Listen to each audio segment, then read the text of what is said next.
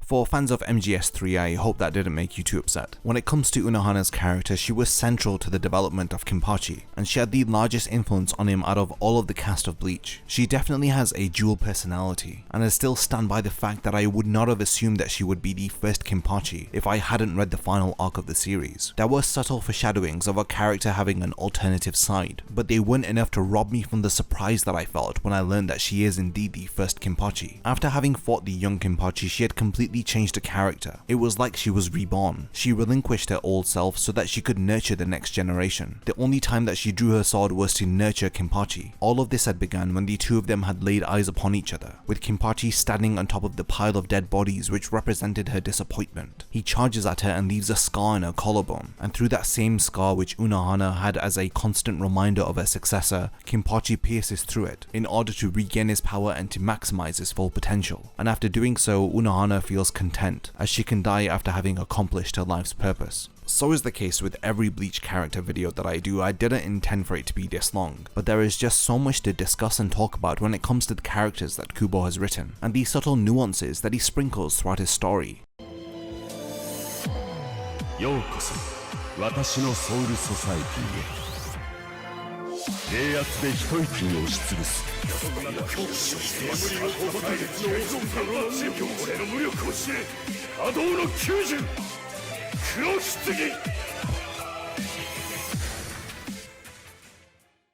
Betrayal, deceit, and dreams of becoming a god. Sosuke Aizen is a very nuanced character, and one that really pushed me to my limits of analysis. Before we can delve deep into his character, let's draw some attention towards how he is introduced to us and what we begin to perceive about him. Aizen makes his debut appearance in chapter 79 of the manga and in episode 23 of the anime. We understand that he is a very well-mannered, intelligent, and soft-spoken individual. He used to be a well-respected member of the Gotei 13, holding the honorable position of a captain. Prior to his defection, he is incredibly kind and compassionate, having many of his underlings admire him, including his former lieutenant Momo Hinamori. However, lying beneath this facade is an incredibly manipulative and cunning mastermind. He is someone who appears to care so much for his underlings, but in actual fact he couldn't care less about them. Whether if this is his subordinates within the Soul Society or the Urankars in his army, he regards everyone around him to be either disposable or a small pawn in his carefully constructed plan to fulfill his ambitions. For the sake of these ambitions, he does not think twice before manipulating a loved one, or even killing others, as long as it progresses his plans forward. What exactly did Aizen desire which led him to construct a plan of events which spanned over 100 years? This century-long plan was made to fulfill his ultimate desire to dethrone the Soul King. After learning the truth about the current system of reality, he adamantly disagreed with it, refusing to blindly serve the Soul King and growing to hate the Soul Society for reinforcing and protecting the system set in place to protect the Soul King. His plan leads him to defect from the Soul Society so that he may stand at the top of the world himself as its rightful ruler. His own hubris and feelings of superiority drive his ambition, as as he refuses to accept a world with a vacant king who acts without power to rule. The Soul King exists to mainly maintain the order of reality. He is an absent ruler, and it's this that disgusts Aizen, who deems himself to be far too intellectually superior to be ruled by such a pitiful excuse of a king. This is backed up in chapter 421 when he is being sealed by Unohana. He yells that he despises him, telling him with a mind as brilliant as his, why does he accept the Soul King and the nature of reality? He asks how he can keep obeying that thing. Unohana tells him that without the Soul King, the Soul Society would become divided. It is the Soul King who binds them together. Unohana accepts the way that the world is, but Aizen is enraged by this mentality. He tells him that his logic is that of a loser's. Aizen's last words before he is sealed by Unohana reveal a lot about his mentality. He is so frustrated, and for once overcome with emotion, he blurts out the logic that underpinned his entire plan. He states that a victor does not ask how the world is,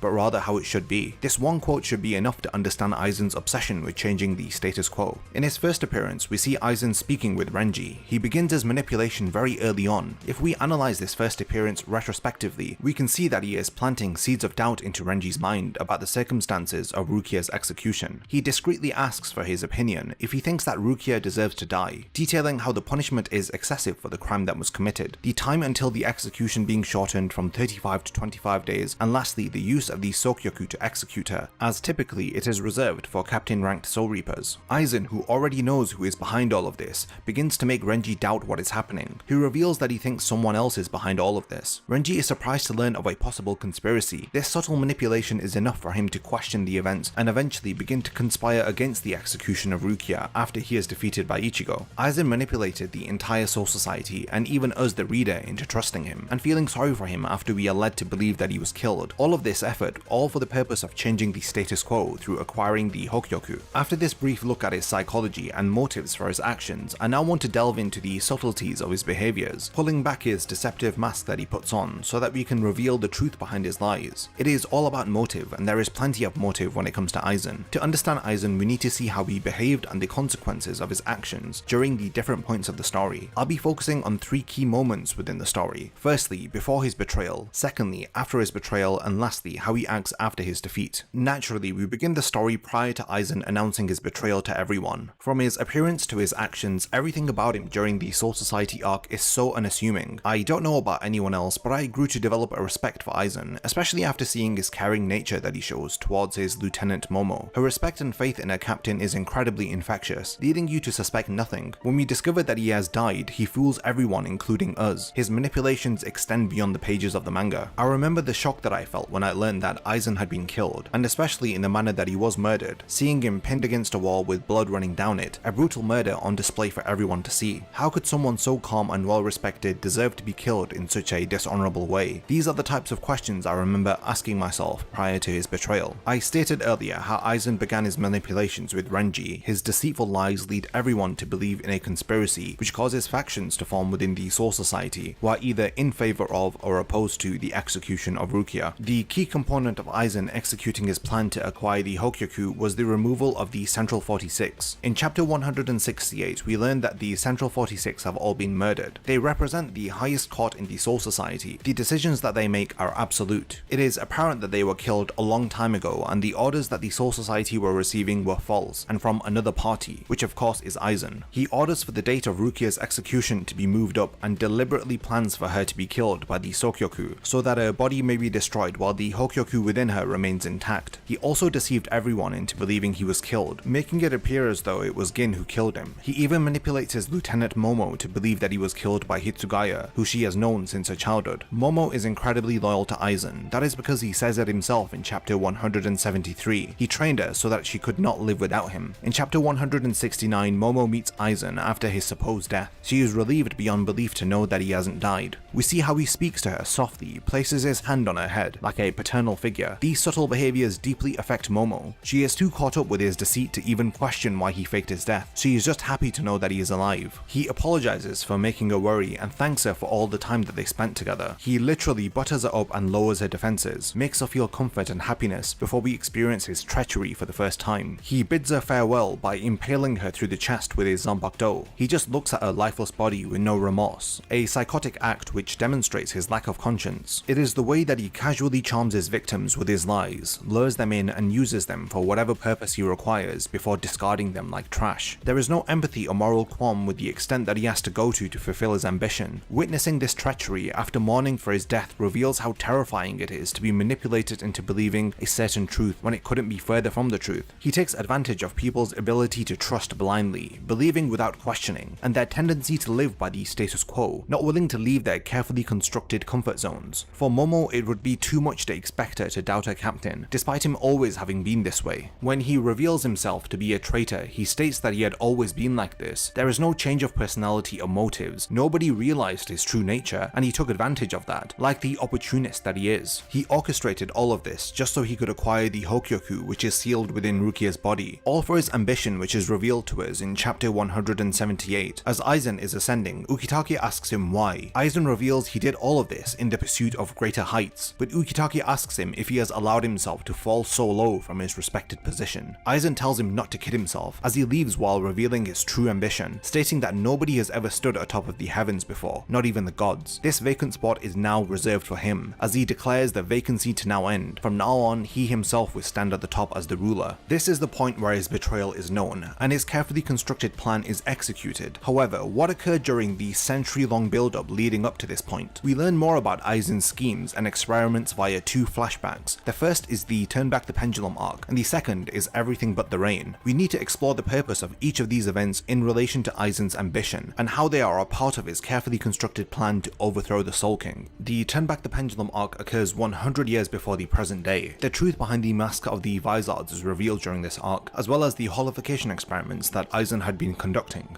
During this flashback, Aizen was the lieutenant of Squad 5 under the care of Captain Shinji Hirako. Aizen had been studying to create a Hokyoku of his own, a device that blurs the boundaries between a Hollow and a Shinigami. The Hokyoku allows the individuals of one race to attain the powers of the other. It also has the ability to sense the desires of those around it, and brings to reality what their heart wishes for. Despite Aizen presenting the souls of hundreds of Shinigami to it, his Hokyoku was still incomplete. He had learned that the Hokyoku that Urahara had created was also incomplete. After learning this, he desired to steal Urahara's Hokyoku and fuse it with his own. This ties in with the Turn Back the Pendulum arc because 101 years ago, Aizen conducted a twisted experiment, which is known as the Holification Incident. Through testing out the true limits of his Hokyoku, he forced Shinji and several other captains and lieutenants to undergo holification. Aizen framed Urahara into being accused of conducting the experiments on his friends and peers. This accusation forces him to flee to the human world along with the Shinigami who had been experimented upon. The Shinigami eventually gain control of their holo powers and form the group called the Vizards, and hold a bitter grudge against Aizen for what he did to them. The Turn Back the Pendulum arc is the earliest chronological version of Aizen that we see. At this point, he is already conspiring against the Soul Society, conducting experiments and furthering his ambition. We don't really get to see when he had the eureka moment of realizing the truth behind reality, and thus going against the Soul King and everything that he stands for. But it doesn't matter, as his motive is strong and backed up by the flashbacks we see and his consistent actions throughout the series, which serve to forward his ambition.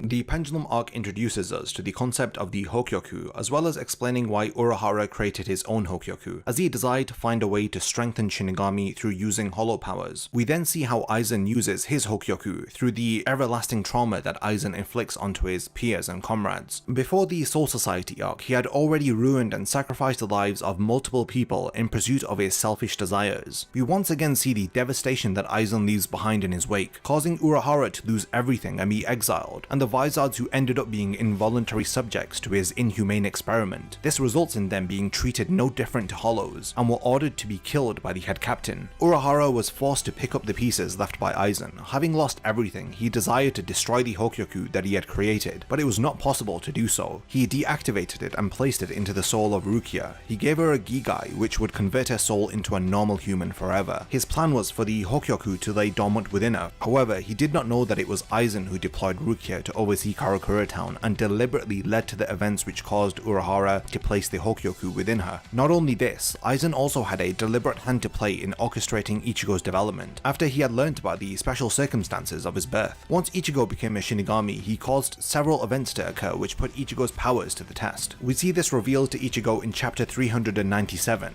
We learn that he deliberately hastened his development. He does so by sending the hollow Fisher D to attack his family, or causing Orihime's brother to become a hollow, making a Menos Grande appear after Uryu had used the hollow bait, and also being behind the capture and execution of Rukia. And finally, along with setting up all of the encounters that Ichigo had with his opponents throughout the series, this, he literally treated the protagonist of the story as his own little research experiment. Fans of the series really reacted unfavorably to this revelation, that all of the events that we experienced within the story had played out in the palm of Aizen's hands. It is difficult to just accept this out of the blue, but once we had the events of everything but the rain occur, this is explained well, and we really get to understand what Aizen meant by describing Ichigo as being the best subject for his research. When he reveals this to him, it causes Ichigo to ask him at what moment he was convinced that he was a perfect test subject. Aizen replies from the very beginning. The moment that he was born, he knew that Ichigo was special because he was born a human and the answer to this interrupted sentence is given to us in Everything But the Rain. Another flashback where Aizen once again ruins the lives of unassuming individuals to forward his own selfish ambition. Sometime after the holification incident, Aizen becomes the captain of Squad 5. During this time, Ichigo's father Isshin is also a captain who is leading the 10th Division. Aizen is still conducting experiments which involve hollows. He is also trying to locate where the Vizards have been hiding. Aizen creates a hollow called White, while Isshin investigates a city called Naruki, where the station Shinigami there had died in an accident, along with recent reports of 2 further casualties in the area. At the time, Isshin left alone to find the cause of the deaths. Hitsugaya and Rangiku, who are his underlings, are aware that he went alone to investigate as he did not want to get them involved, because the possible threats seemed to be above their current level of strength. Aizen has been working closely with Tosen and Gin, who at this point are captains as well. They continue their twisted holification research while also tracking down Shinji and his group. They have equipped hollows with the ability to holify their targets, but the souls of ordinary people and even the souls of Shinigami seem to be unable to handle the holification process. Isshin lures out Aizen's hollow creation, White. He does so by elevating his own spiritual pressure. He notes that the hollow is black and has an incredibly sinister mask, along with a deathly shriek before he charges at the captain, as it locks in on its next target. Aizen and the others watch Isshin battle their creation from a distance, realizing this could really affect their plans. Aizen feels like it is a great opportunity to get closer to the action and witness it firsthand. Using Reiatsu concealing cloaks, they sneak behind Isshin. Just as he activates his Shikai to get rid of White, Aizen attacks him from behind. It appears that there is no shortage of people that Aizen won't backstab in order to progress with his plan. He smirks after he thanks Unohana for providing him with the inspiration to create the Reiatsu concealing cloak, after he used a similar cloak to try and surprise attack Aizen at the end of the Pendulum arc. Tosen reveals that White was one of the many hollows that Aizen had created, but the difference with this hollow which made it special is that it was created from the soul of a Shinigami. They leave Isshin to battle White, confident that in his current state he won't be able to activate his Bankai, and deem White to be another failed prototype, not caring if it is destroyed by the captain. Before Aizen can leave, he sees Masaki join the battle as she arrives to protect Isshin. Tosen states that he will kill her, but Aizen, being the cunningly perceptive type, wishes to see what will happen now that a Quincy has joined the battle. It is safe to assume he wants to see what will happen if White locks onto Masaki as its target and attempts to holify her. A Quincy being holified is indeed a rare sight not to be missed. Sure enough, Masaki allows White to charge at her and bite her, while she fires at point blank range a Quincy arrow right through its head, killing the hollow White. Aizen is very surprised by this turn of events, as before White died, it self-destructed. Once Aizen, Tosen and Gin leave, we learn through Tosen's rant that White was successful in holifying its target Masaki, as it advanced from the target holification phase to the final metastasize phase. What is surprising is that it advanced to the next stage on a Quincy. Tosen deems this experiment to be a failure. The plan had been for White to holify a Shinigami, not a Quincy, but Aizen, being optimistic, states that White indeed strayed away from their initial goal, but it ended up exceeding their expectations. An unexpected situation occurs. This is the holification of a Quincy. This is a situation that they did not predict would occur. This excites Aizen, as White was created from a dead Shinigami. It then chose a Quincy as its target for holification. Aizen is intrigued to monitor what happens next. This explains why Aizen had been closely watching Isshin and Masaki and knew about Ichigo from the moment that he was born. From the very beginning, he knew the significance of his birth, being the firstborn to a Shinigami and a Quincy who had an attempted holification. This explains why Aizen planned for certain circumstances to occur in Ichigo's life, along with testing him through making him battle several different opponents, chosen especially by Aizen in order to develop Ichigo's strength. He stationed Rukia in Karakura town and was behind Fishbone D attacking his family. This chain of events led to Ichigo becoming a substitute Shinigami, and from here on out, he was just another piece of Aizen's plan. He monitored Ichigo closely to understand how a Shinigami's powers can be amplified by hollow powers. He does this alongside orchestrating Rukia's execution, which would let him acquire Urahara's Hokyoku. We learn eventually that the hollow White was transferred to Ichigo. Aizen is impressed by Ichigo's growth during the battle with Byakuya. This is why he asks Ukiura to assess if Ichigo continues to develop at his current pace, would he become an obstacle to his plans further down the line. I feel now that we have an understanding of Aizen's past and his history with the protagonist explained, we can now better understand why he behaves the way that he does after his betrayal. Let's now look into what leads up to Aizen being defeated by Ichigo, also commenting on his ambition to become a god in an attempt to ascend to new heights, how this ironically leads to him being banished to the deepest depths of prison, far removed from the heights of the Soul King that he was so determined to take the place of. After departing from the Soul Society, Aizen forms his Espada. He is very manipulative even with his own men. This is demonstrated in chapter 213 when Tosen brings the disobedient Grimmjow to him so that he can be disciplined for going to the human world without permission. Tosen demands that Grimmjow apologizes to Aizen for disrupting his peace, but Aizen states that he isn't angry at Grimmjow and considers his actions to be an overzealous display of loyalty. In the manga, we see Aizen glaring at Grimmjow, asking him if he is wrong to describe his actions as such. Grimmjow says that he isn't. Aizen knows that Tosen will not be satisfied by this alone. He lets this scrap between his men unfold before his eyes, knowing full well that Tosen will want to seek some form of justice for Grimmjow's actions. He indirectly allows for Grimmjow's arm to be severed, and then prevents Grimmjow from retaliating. It is entertaining to see Aizen behave as a villainous ruler, maintaining order amongst his group of arrogant and egotistical subordinates. After Grimmjow leaves, Gin is revealed to have been eavesdropping. He sarcastically remarks that he is cruel for playing with his men like that, confirming that he knew how Tosen would have reacted after what Aizen had said about Grimmjow's overzealous display of loyalty. This also acts as a foreshadowing to Aizen showing little to no care when his underlings are killed in fake Karakura Town, and how he disrespects Haribel by attacking her when he begins to lose his patience and shows his true colors. Aizen is very intuitive and can predict how his opponents will react to his actions. This is demonstrated firsthand when he requests for Ukiura to kidnap Orihime, and has planned to use her as bait to lure the Gotei 13 to Hueco Mundo to separate their fighting power in order to launch a counterattack against them in fake Karakura Town. When Aizen arrives in Karakura Town, he is not the least bit affected by the Gotei 13 replacing the real Karakura Town with a replica. He is also not fazed by Head Captain Yamamoto sealing him, Gin, and Tosen with his ability Jogaku Enjo. He isn't worried as he expects his Espada to be able to defeat the Gotei 13 without their help. He calmly waited for his subordinates and planned to go to the Soul Society and create the Oken there. Aizen remains relaxed consistently when his plans are altered and unaccounted for obstacles appear before him. We see this when he doesn't expect Isshin to be fighting against White, when he didn't expect Shunsui and Ukitake to destroy the Senkaimon in the Soul Society arc, and even now not expecting Karakura Town to be replaced with a replica. One aspect of Aizen's story that I find intriguing is his relationship with Momo, and how Hitsugaya develops a hatred for Aizen because of how he betrays her trust in him. In chapter 334, she appears on the battlefield to confront Aizen after she was stabbed by him in chapter 169. In the Soul Society arc, Hitsugaya discovers that Aizen is still alive. After questioning him, he learns of his true nature. When he looks to the floor in chapter 170, he sees his childhood friend Momo bloodied and impaled, appearing to have been killed. Aizen apologizes to him for the way that he discovered her, and suggests that he should have chopped up her body into pieces and hidden them instead. A sickening thought that he thinks about someone who he tricked into trusting him, the very person who respected him greatly. Hitsugaya understandably becomes overcome with his emotions,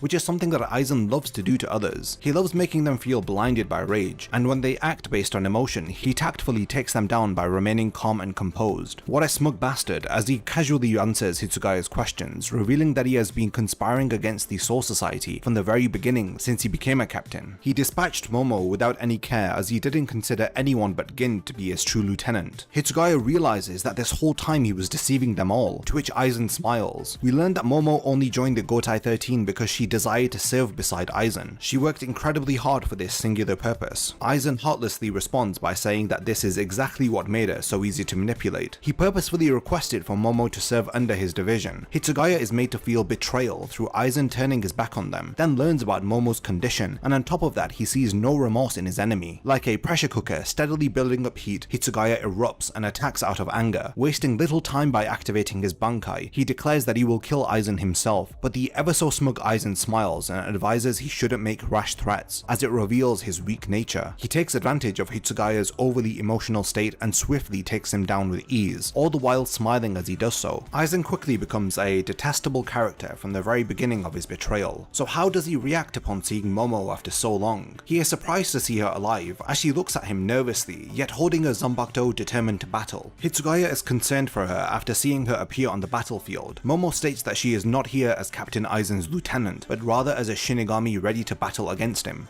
Rangiku notes how she referred to Aizen as Captain Aizen and advises her to be careful. This reveals how deep-rooted Aizen's manipulation is, and how subtle Kubo is with his use of one word to demonstrate a character's emotional instability. This also validates Hitsugaya and Rangiku's concerns for her arrival on the battlefield. Later, Aizen tricks Hitsugaya into attacking Momo by using his Kyoka Suigetsu and switching places with her. He once again is overcome with anger and tries to attack Aizen, but it results in him and his comrades being cut down. He really is a master of manipulation, predicting the actions of his opponents through distressing them emotionally, so that they act without thinking, leaving themselves wide open for attack. Aizen knows precisely how to take advantage of the weak-minded nature of his former comrades. After disrespecting all of his prior comrades, Aizen displays the very same lack of empathy and manipulative behaviors towards his current subordinates. After Aizen sees Stark's defeat, he interrupts Haribel's battle by attacking her, stating that she is not strong enough to fight on his side. He treats his subordinates with such little respect and consideration, not caring for their deaths, and surprisingly even attacking and defeating one of them himself. He disrespects the Espada by telling Haribel that he alone is more powerful than all of them. This angers Haribel, who falls victim to Aizen's taunting. She charges at him but is swiftly taken down by Aizen. He knows that once his opponents have become emotionally affected by his words, he has already won the battle. When his former captain Hirako Shinji confronts Aizen, he shows disgust towards how he treats his underlings by not trusting in their abilities. We learn here that Aizen thinks that relying on others is a sign of weakness. Shinji is puzzled as to how he can say this when he gathered the Espada to serve under him. Surely he must have relied upon them and asked them to trust in him. However, Aizen reveals he never told them to trust in him. He simply invited them to come with him and advised them to not trust in anyone, including himself. Aizen states that you would have to be incredibly strong to only trust in yourself and your own ability. There are very few capable of such a feat. Aizen tells Shinji that ultimately people want to put their faith in something bigger and better than themselves. He states here that he will become a god and force everyone to believe in him. Looking back at all of Aizen's underlings throughout his history, his relationship with Gin Ichimaru is the most intriguing. It helps us to learn more about Aizen as a character through observing their interactions and analyzing Gin's final act before he is defeated. Gin is able to see past Aizen's lies and his manipulations. He frighteningly is always around the corner listening in on his boss, and seems to know more about Aizen than anyone else in the series. He comments on how cruel Aizen is to toy with his underlings in the Hueca Mundo arc, or how he was enjoying watching Ichigo and his friends progress through Los Noches in chapter 255, and how he noticed Aizen was surprised to see Momo was still alive in chapter 334. These subtle observations seem to remind Aizen that he is being watched, and his every behavior is being analyzed. It would seem that Gin was doing this in order to learn everything he could about Aizen so that he could exploit a singular weakness to take him down. Aizen is about to draw his blade to kill Ichigo's friends, but Gin casually places his hand on his Zanbakudo, offering to go after them himself, but he surprises Aizen as Gin's Zanbakudo extends and impales him through the chest. Gin reveals that the only way to be free from Aizen's complete hypnosis is to touch his Zanbakudo Kyoka Suigetsu while it is in his unreleased state. Gin remained with him patiently for decades just to learn this information from him. When did Gin, his most loyal subordinate, decide to betray Aizen? In chapter 415, we see a flashback where Gin observes Aizen from afar as a child. As he watches him obtain the Hokyoku from 3 Shinigami, Gin notices that these 3 Shinigami who were reporting to Aizen were behind Rangiku's collapse when he first met her, as he remembers seeing them leaving the area where he found her. This flashback of Rangiku and Gin meeting is first shown to us in chapter 129, and in chapter 415 we understand that Aizen fed pieces of souls from hundreds of Shinigami and Rukongai citizens who had potential to the Hokyoku in an attempt to complete it, thus explaining why Gin found Rangiku collapsed when they first met. Gin declares that he will kill Aizen when he witnesses that he is the one who was ordering the 3 Shinigami to take pieces from the souls of Rukongai citizens, learning that it was Aizen who was responsible for Rangiku's weakened state. Gin as a child resolved to Rangiku that he would become a Shinigami and change things, so that she won't have to cry anymore. He pretended to be loyal to Aizen so that he could return to Rangiku that piece of a soul that was taken from her. Back in the present, Aizen, who is wounded, states that he expected Gin to betray him. Gin then reveals that he lied to Aizen, and his Zanbakudo's true ability is a poison that breaks down cells. He activates this ability and takes the Hokyoku from Aizen, and manages to get away. However, Aizen transforms into a new winged form and hunts down Gin, telling him that the Hokyoku has already accepted him as its owner, as it disappears from Gin's hand and back into Aizen's chest. Gin remained close to Aizen and was able to enjoy being in his company. Aizen is someone who wanted to become a god. Gin, due to revenge, desired to defeat this false god, but ultimately failed. Aizen attacks Gin and thanks him for reminding him of the feeling of fear, stating how this is necessary for evolution, as progress is made when you realize the fear of being killed at any moment. Thanks to Gin, he now has surpassed both Shinigami and Hollow, acquiring a form of existence far above them. This realization of fear contrasts with the end villain of the series you watch, and I will later go into the differences between these two antagonists and how they both had differing ambitions and ideologies. Now, after covering Aizen's path to becoming a god, he has now arrived at the edge of reason and is confronted by Ichigo. His special research subject appears before him. Aizen is disappointed as he states that he doesn't feel any spiritual pressure from Ichigo. However, Gin, who is about to die, looks up at Ichigo and is reassured just by looking at Ichigo's eyes, saying that he appears to be stronger than before. He dies after feeling like he can leave the rest to Ichigo now.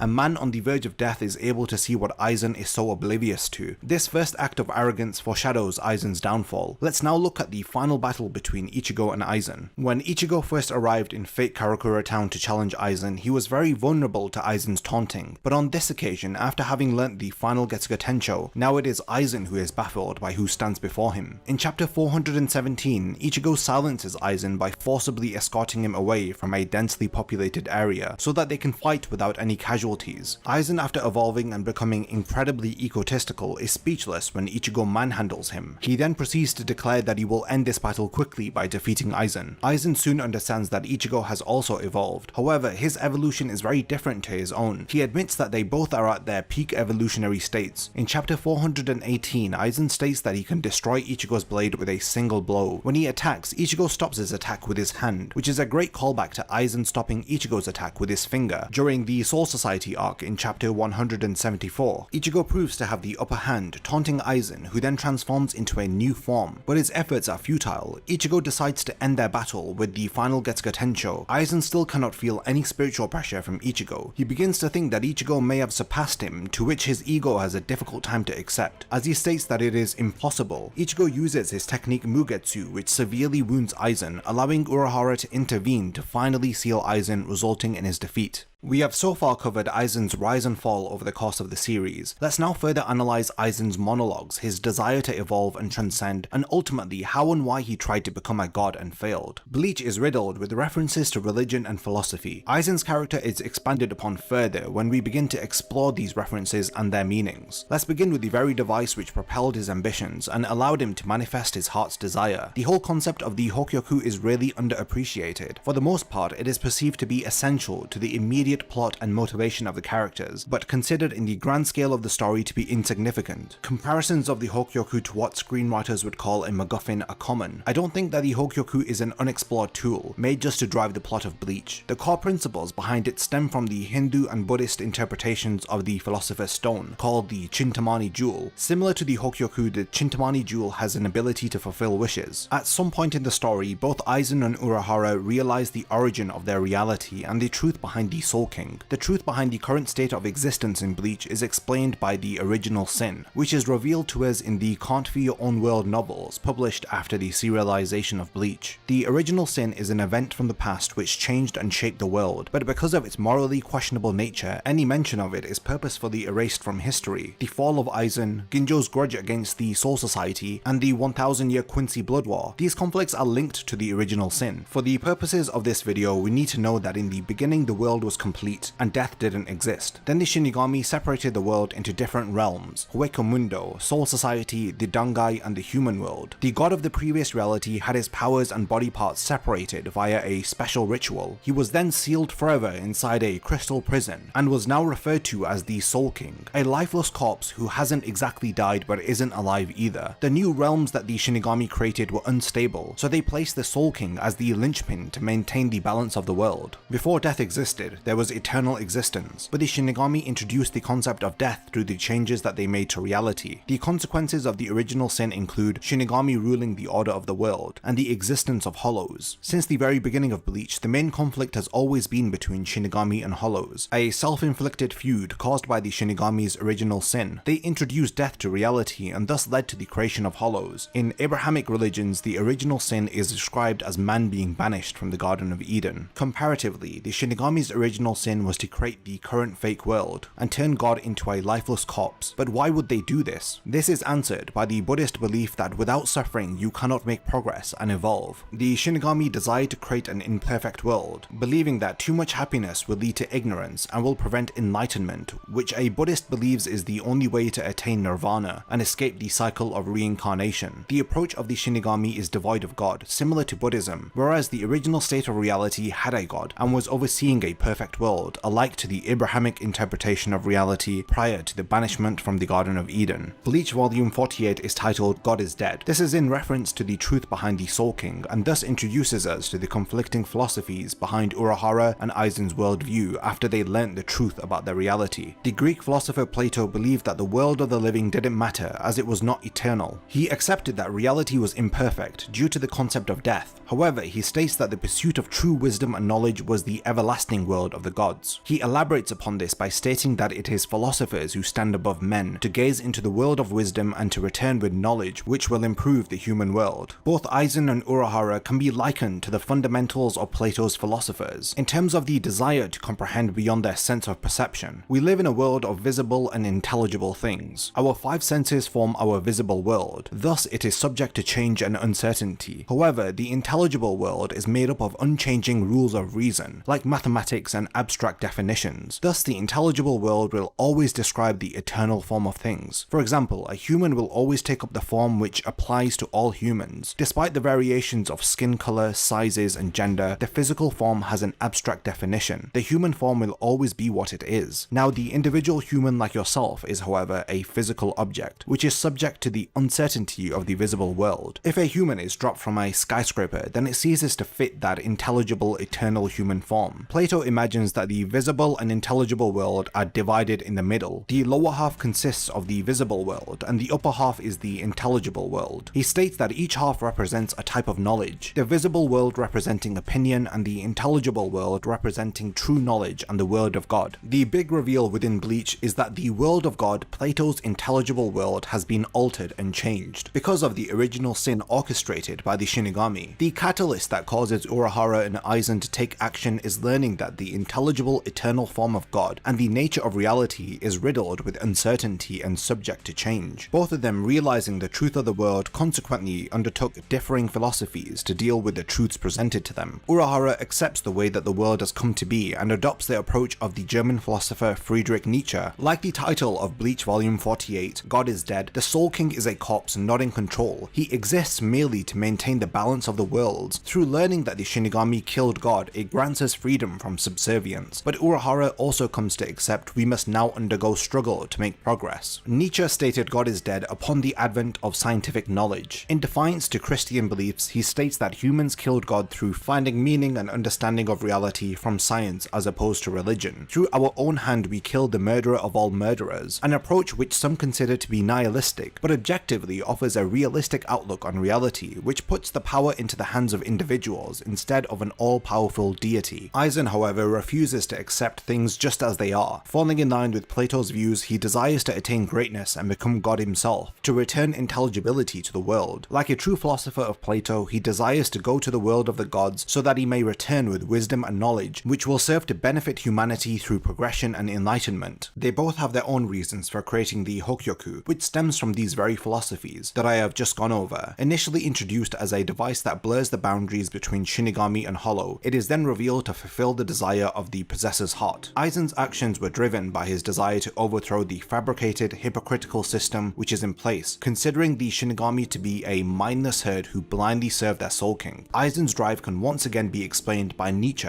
who allows us to further analyze the polarity between Unohana and Aizen's differing ideologies. Nietzsche introduces to us a hypothetical concept called the Übermensch, which literally means the overman. This concept represents the ultimate goal that everyone should aspire towards, only attained by rejecting the status quo, desiring to be more than just a member of the herd, free from the constructs of society and its morals. The overman quite literally believes in no higher power and fills that void with ambition, innovation, and desire for true understanding of the world. This individual believes that there are no limits to their own possibility. Consequently, they aspire to take down the current flawed system and replace it with a superior system of their own. Aizen is this overman, which explains the lengths that he goes to in order to bring about the systematic collapse of the Shinigami Shinigami. He proclaims before he leaves the Soul Society that nobody has ever stood atop the heavens before, not even the gods. This once again draws parallels to Nietzsche's famous concept of God is dead, as Aizen states neither them, being the Shinigami head, or himself have ever attained the heights to which he seeks, but he will be the one to do so. His actions solidify his intense desire for this purpose, through his manipulation, betrayal, and lack of concern for disrupting the status quo. The desire to overcome that the Overman possesses is defined by Nietzsche as the will to power. Aizen's will to power is the Hokyoku, which allows him to become more than just a Shinigami. He transcends into a being superior to Shinigami and Hollows after he places the Hokyoku within himself. This wish-granting orb and Aizen's will are synced, due to the very nature of the Hokyoku fulfilling the heart's desire. Similar to the Overman concept, Nietzsche also mentions the idea of the last man. Like the Overman, the last man is aware of the nature of the world and its flaws, but cannot bring themselves to change the way of the world, choosing acceptance rather than the more arduous task of altering and improving the world. The last man is represented by Unohana. Aizen and Unohana are very similar in terms of intellect, talent, and knowledge of the world. The difference between the two of them is focused upon in chapter 421, as Unohana justifies the existence of the world and the Soul King. Aizen is baffled as to how someone who is as intellectual as Unohana can accept being ruled by that thing. Unohana states that without the Soul King the worlds will crumble, simply stating this is the way the world works. This is what infuriates Aizen, as he insults Unohana and his final words echo his Overman philosophy. The victor should speak of the way the world should be, not the way it is. Unohana seals Aizen,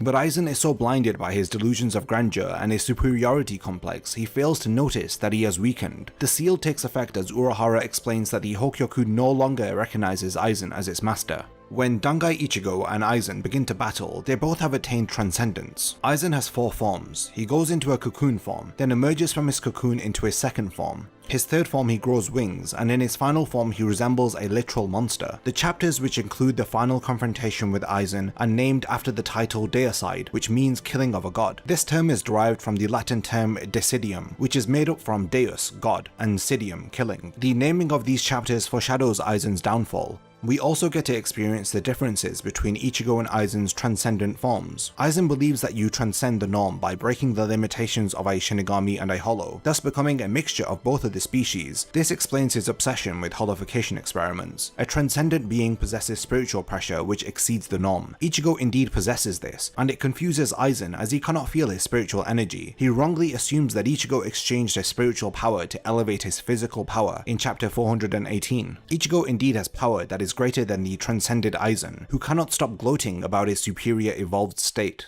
During their battle, Aizen is in his third form, which has a closed eye placed on his forehead. I believe this represents the opposite of the spiritual third eye, which is open through enlightenment, as it is a spiritual internal eye, not a physical eye you can outwardly see on the face. The third eye is an esoteric concept, which is referenced in several religions, and is referred to as the invisible mind's eye. The difference with this third eye is that it is inverted, it is visible on his forehead, and is awakened by rage, as Aizen, infuriated by Ichigo's claims of him being stronger than him, causes him to transform into his final form, which appears to be an outward manifestation of the monster he has internally allowed himself to become, as a result of his hubris. Aizen attained transcendence via the Hokyoku, as opposed to Ichigo, who is a hybrid being who literally attained power that was beyond that of a Shinigami, Hollow, and even a Quincy. A natural evolution made through Ichigo's willingness to sacrifice, contrasted against Aizen's forced evolution he attains, thanks to the will of power generated by the Hokyoku. In Buddhism, transcendence is attained through absence of suffering. Only then can the state of nirvana be achieved. It is Ichigo's powers which thrust him into the front lines of battle, which cause him to feel suffering. He chooses to relinquish his powers via learning the final Getsuga Tensho. He attains nirvana, but like in the Buddhist interpretation of transcendence, this is temporary and only reserved for mortal beings. Ichigo returns from his evolved state after he uses the technique Mugetsu, and Aizen is forced to relinquish his godly form once his loneliness overcomes his heart. Aizen became a false god who was consumed by his false sense of enlightenment. He was defeated by the self-aware Ichigo and banished to the lowest level called Muken of the Soul Society's underground prison. It is ironic that he desired to stand on top of heaven, reaching heights that not even gods could fathom, but instead he is banished, like Lucifer, to the lowest realm of reality. After Aizen's defeat in chapter 422, Ichigo questions Unohana. He wonders if the Hokyoku rejected Aizen, describing it to be a device that reads the hearts of those around it and makes their wishes come true. Did Aizen ultimately desire to lose his powers? Ichigo Ichigo states that he could feel Aizen's blade in battle once he became strong enough to challenge him as an equal. Ichigo states that he felt loneliness emanating from Aizen's Zanpakuto. He theorizes if indeed he was born with exceptional power, he may have just sought for someone who could see things from his perspective, someone who shared his worldview. During his battle with Ichigo, he eventually gave up looking for someone who shared his perspective, and in the end just desired to become an ordinary Shinigami, ultimately coming to terms with the world and his own feelings of loneliness. This is what causes Ichigo to feel remorse towards Aizen. As his eyes are drawn with sadness, Unohana notices this and reassures him that he did the right thing by defeating Aizen. Through his battle with Ichigo, Aizen is deeply affected to the extent that his heart desires for normality, causing rejection from the Hokyoku, which is his will to power, and thus reverting his godlike form. Aizen retained his immortality, but no longer held the form of a transcended being. The idea of Aizen being lonely is touched upon by Kubo in Bleach Databook 3. He describes him to be very ambitious, someone who never gives up, overcoming his loneliness due to his goal preoccupying his mind, preventing him from thinking about how lonely he actually is. Now that he has become this evolved being, and is at the cusp of achieving his desire to overthrow the Soul King, he realizes how lonely it must be to stand at the top with nobody beside him. None of his subordinates survived, and he has nobody to call upon as an equal. Possibly Unohana, but his acceptance of the status quo is in direct conflict with Aizen, thus causing him to be alone in his pursuit. This is why he may have wished to be a normal Shinigami in the end, like Ichigo mentions in chapter 422, thus causing the Hokyoku to reject him. I mentioned this earlier. While Aizen was speaking to Shinji, he states that he believes people place their faith in someone or something which is more powerful than they are, leading them to become dependent upon blindly following that thing. The recipient of that faith seeks to follow someone who is above their own position, so that they can place their faith in them in order to escape the pressure of being blindly followed. The recipient of that faith too seeks out someone who is more powerful in order to put their faith in. He believes that this hierarchy of faith and power explains the way in which all kings are born and how all gods are born. Aizen describes here the herd who accept reality without questioning it, living within the limited scope of reason. In volume 48, the poem at the beginning states, "People are all imitations of monkeys, gods are all imitations of humans." This ties into Aizen's speech to Shinji, as the poem expresses his frustrations with the importance the Shinigami give to superior beings who are unworthy of it. When Aizen leaves the Dangai to arrive in the real Karakura town, he states that reason exists solely for those who must cling to it for survival. Now let us go to the edge of all reason. The edge of reason is the limits of existence, to push oneself beyond what is thought to be possible in the pursuit of progression, to become a superior being worthy of the position. Aizen's The Edge of Reason quote is a great elaboration to the poem that Kubo writes at the beginning of volume 12, which is titled The Flower on the Precipice. We think that the flower on the precipice is beautiful because our fear makes our feet stop at its edge, instead of stepping forward into the sky like that flower. This poem comments on the fearlessness to exist in a place where no other can reach to challenge you. Their fears associated with the cliff edge and stepping out into thin air cause them to admire the beauty of the fearless flower from afar. To those who have the courage to step forth and overcome their fears, only they get to see what lies beyond the precipice. Of course, for Aizen, his desire to stand on top of heaven, to occupy the vacant throne in the sky, is his interpretation of fearlessly stepping over the edge of the precipice. Even after his defeat and imprisonment, Aizen still desires to not have anyone rule over him, remaining true to his view of the way the world should be. Kubo gives Aizen the honor of delivering the final speech on courage. Aizen, like Yuwatch, desired to change the norms of society. However, they had differing reasons. Yuwatch desired to rid the concept of death from reality,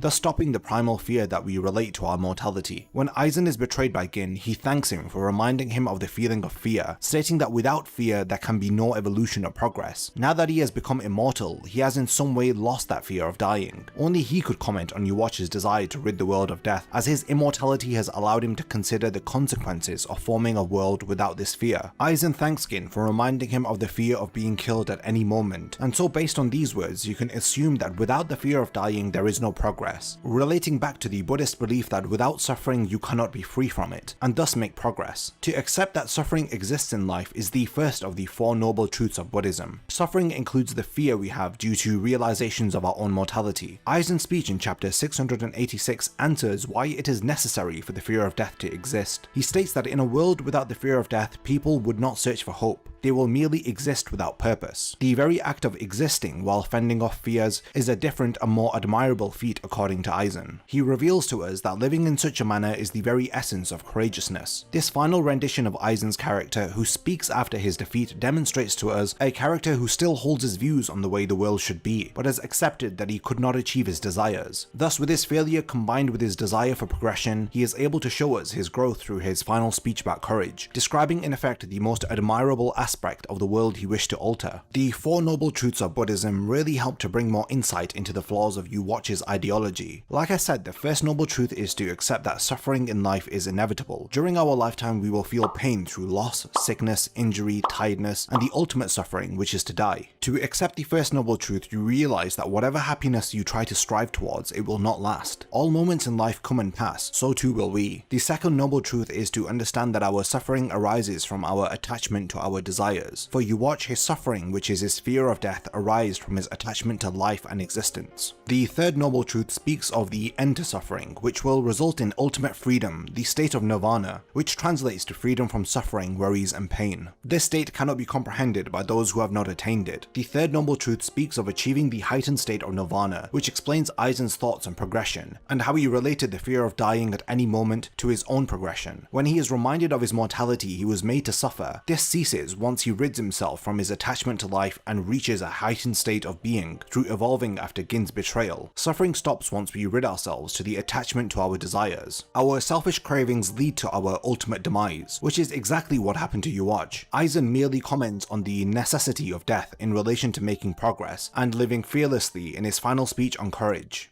Aizen's character undergoes change from his first appearance in the story to his last. This is pretty evident if you have been following the video up until now. In a typical positive change arc, a character believes in a lie. They then encounter the truth, and it is this truth that helps the character to overcome the lie that they believe by finding and accepting the truth. Aizen's change in the story flips this positive change arc on its head, as he undergoes what is known in screenwriting as a negative change character arc. In her book Creating Character Arcs, K.M. Weiland states that a negative change arc tells a story of a character who ends in a worse place than that in which he started. The negative change arc has three types of arcs within it: the disillusionment arc, the fall arc, and the corruption arc. I believe that Aizen undergoes two of these negative arcs, one in the past and one in the present timeline of Bleach. The disillusionment arc occurs for Aizen when he learns the truth about reality, the real purpose of the Soul King. This entire truth he learns is a negative one. Due to not knowing much about Aizen's past, it is difficult to pinpoint what other than his innate talent and pursuit of knowledge led him to learn about the truth of the Soul King. We don't know the initial lie that Aizen tells himself that leads him to the truth, which causes his disillusionment. We can infer that some form of dissatisfaction with the world caused him to desire to understand the world, which led to him learning the truth of the world. In the story, the earliest point that we see Aizen is after he has learnt the truth and begins his holification experiments. We observe his negative change arc unfold from this point onwards. In the present day, Aizen undergoes the fall arc. After his disillusionment occurs, it results in Aizen developing his fatal flaw or lie. His lie, he believes, is that he is the only one worthy to rule over others, not allowing himself to be ruled by anyone else, especially the Soul King, who he depersonalizes by referring to him as it or that thing. Instead of overcoming this lie through finding acceptance or another truth to resolve his concerns, Aizen instead falls further into this lie, ultimately resulting in his defeat and imprisonment. Aizen rejects the truth of the world. Unlike Unohana, he cannot accept it. Like the overman that he is, Aizen seeks to change the world into how it should be. Unlike the herd, he cannot blindly place his faith in a god that is given power by the people who solely rely upon reason for existence. He realizes the Soul King is a powerless linchpin. His hubris and superiority complex makes him believe that he himself is worthy of becoming a heightened being, deserving of others' faith. Aizen clings to his lie and warped belief of how the world should be to such an extent that it causes him to manipulate and betray anyone who ever made the mistake of trusting him. This ultimately leads to Aizen falling from his well-respected position as a captain and ultimately falling far from his desire to sit at the top. He is now bound to a chair, powerless and sealed deep underground, where his immortality will cause him to lament over his failings for eternity.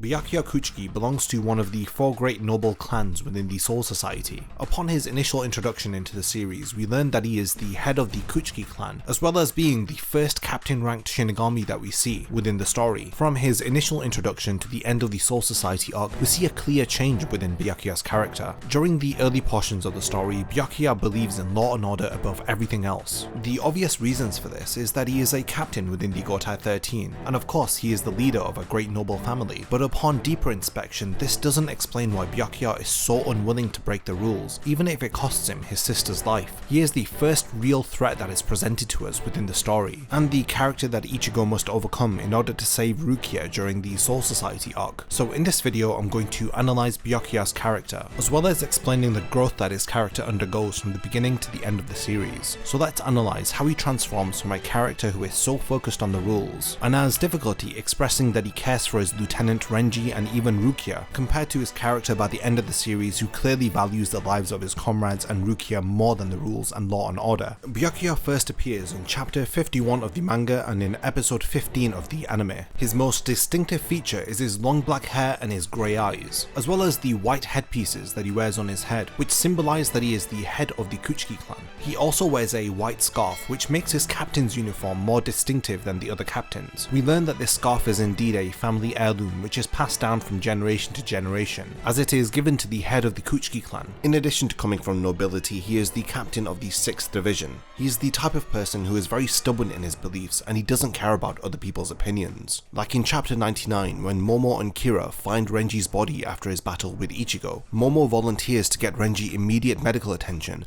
but Byakuya arrives and says that it isn't necessary. Instead, he tells them to throw Renji into a cell and to let him rot there. The reason for this is that Renji went to fight Ichigo on his own, and the only outcome that Byakuya was willing to accept was if Renji defeated Ichigo. That of course wasn't the case. Because Renji was defeated, Byakuya refers to his own lieutenant as a fool. He completely disregards Momo's suggestion of getting Renji medical help, and he further ridicules his lieutenant by telling Momo and Kira to get this beaten fool out of his sight. Byakuya's appearances after the Soul Society arc are such a contrast to this early version of himself. After his battle with Ichigo, we do see a drastic change in Byakuya's character and his attitude. The most notable change is the way that he interacts with his underlings. He is more empathetic and caring towards them. Earlier on, Byakuya's pride was very self-centered, whether if it was pride in his own strength and power, or pride in his status and his nobility. Even in chapter 162, Ichigo asks Byakuya if his pride has anything to do with allowing Rukia's execution to go ahead. It does appear to be true, as Byakuya's pride has been affected by Rukia breaking the rules. After all, it was him who adopted Rukia and brought her into nobility. His decision to adopt someone from the slums is being called into question. This is of course hurting his pride. The only way that he can hold his head up high and keep his pride intact is if he goes along with Rukia's execution. After his battle with Ichigo, Byakuya's pride is no longer about himself. Instead, his subordinates become an extension of his own pride, and this is seen firsthand in chapter 302. During his battle with Zomari, Byakuya makes a distinction which helps to clarify his motive behind killing the Espada. He says that he doesn't intend to defeat him because he is fulfilling his duties as a Shinigami, but instead he's going to defeat him because Zomari pointed his sword at Byakuya's pride, and obviously he is referring to Rukia as his pride in this moment. This one encounter shows the stark difference between Byakuya during the Soul Society arc and his subsequent appearances, and it's fascinating how Kubo can write a character to be so dislikable in one arc, but then reform his character to easily make him one of the most beloved characters to feature within Bleach. From the time that Rukia was adopted into the Kuchiki family until her death sentence, Byakuya's personality and mannerisms made Rukia believe that he didn't care about her. Her feelings of not being cared about are further reinforced when you learn that Byakuya didn't look in her direction once after she was adopted. Despite how he may outwardly appear to others, Byakuya still cares for and protects those who are close to him. Before I discuss what causes a change in Byakuya's character and his beliefs of law and order, we need to first try to understand how these beliefs were formed. From the few scattered pieces of information that we learn about Byakuya's past, I'm going to first go over all of the history that we learned before his first appearance in the anime.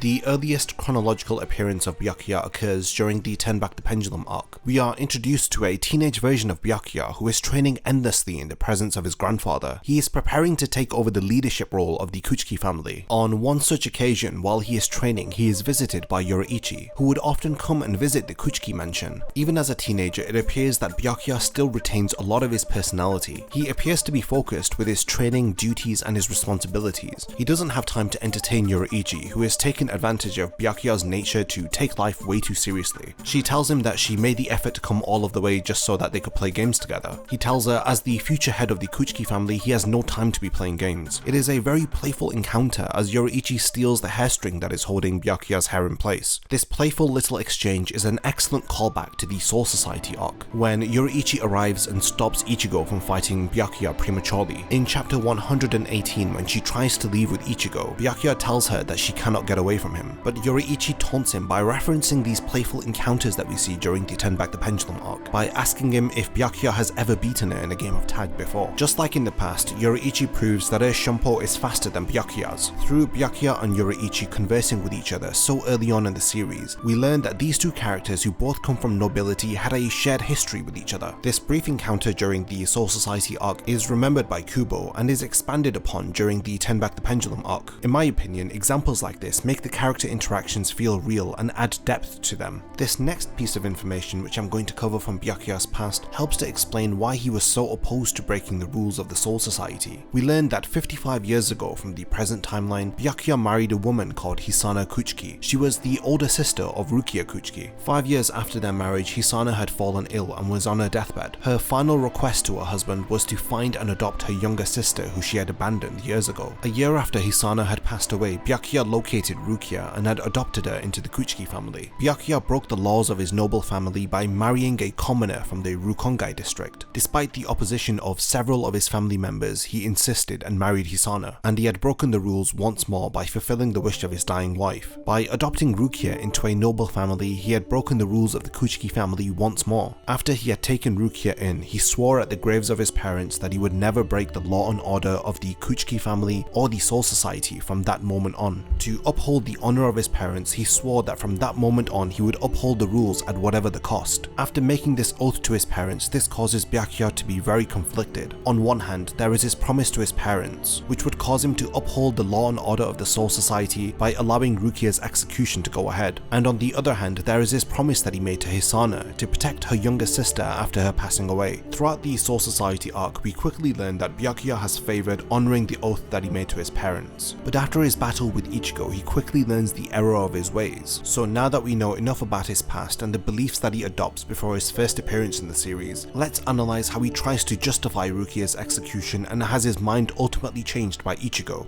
At the beginning of the series, he and his lieutenant Renji Abarai are tasked by the Soul Society to capture and return Rukia Kuchiki. During his introduction, we quickly see that he has a very silent yet overbearing demeanor. During Ichigo's battle with Renji, when he begins to have the upper hand against him, Byakuya interrupts by breaking Ichigo's Zanpakuto in half before he can deliver the final blow. Byakuya is the first captain-ranked Shinigami that we see. Through how he swiftly takes down Ichigo, we see the level of difference between Ichigo's current state of power compared to a captain-ranked Shinigami. The two strikes that Byakuya delivers to Ichigo are enough to fatally wound him, and even if Ichigo were to survive, Byakuya intentionally struck Ichigo so that his powers would be no more. During this first encounter, he comes across as overly arrogant and even shameless in his later appearances during the Soul Society arc, as he appears to be perfectly fine with his sister being executed. At this early point in the story, the way that Byakuya uses his speed and power to swiftly take down Ichigo illustrates the wall of difference between the two of them, and if Ichigo is to indeed save Rukia, then he must overcome Byakuya, who seems like an impossible opponent to defeat right now. At the beginning of chapter 65, Byakuya informs Rukia that she is going to be executed for her crimes. This sentence shocks Renji as it appears to be far too severe for the crime that was committed, but in a very cold manner, Byakuya relays the information to Rukia and shows no remorse. He tells her that 25 days from now she is going to be executed, and that is the Soul Society's final decision. You would not be able to tell that Byakuya really cares about her through these early interactions, as he says to her that he will not see her again until the day of the execution.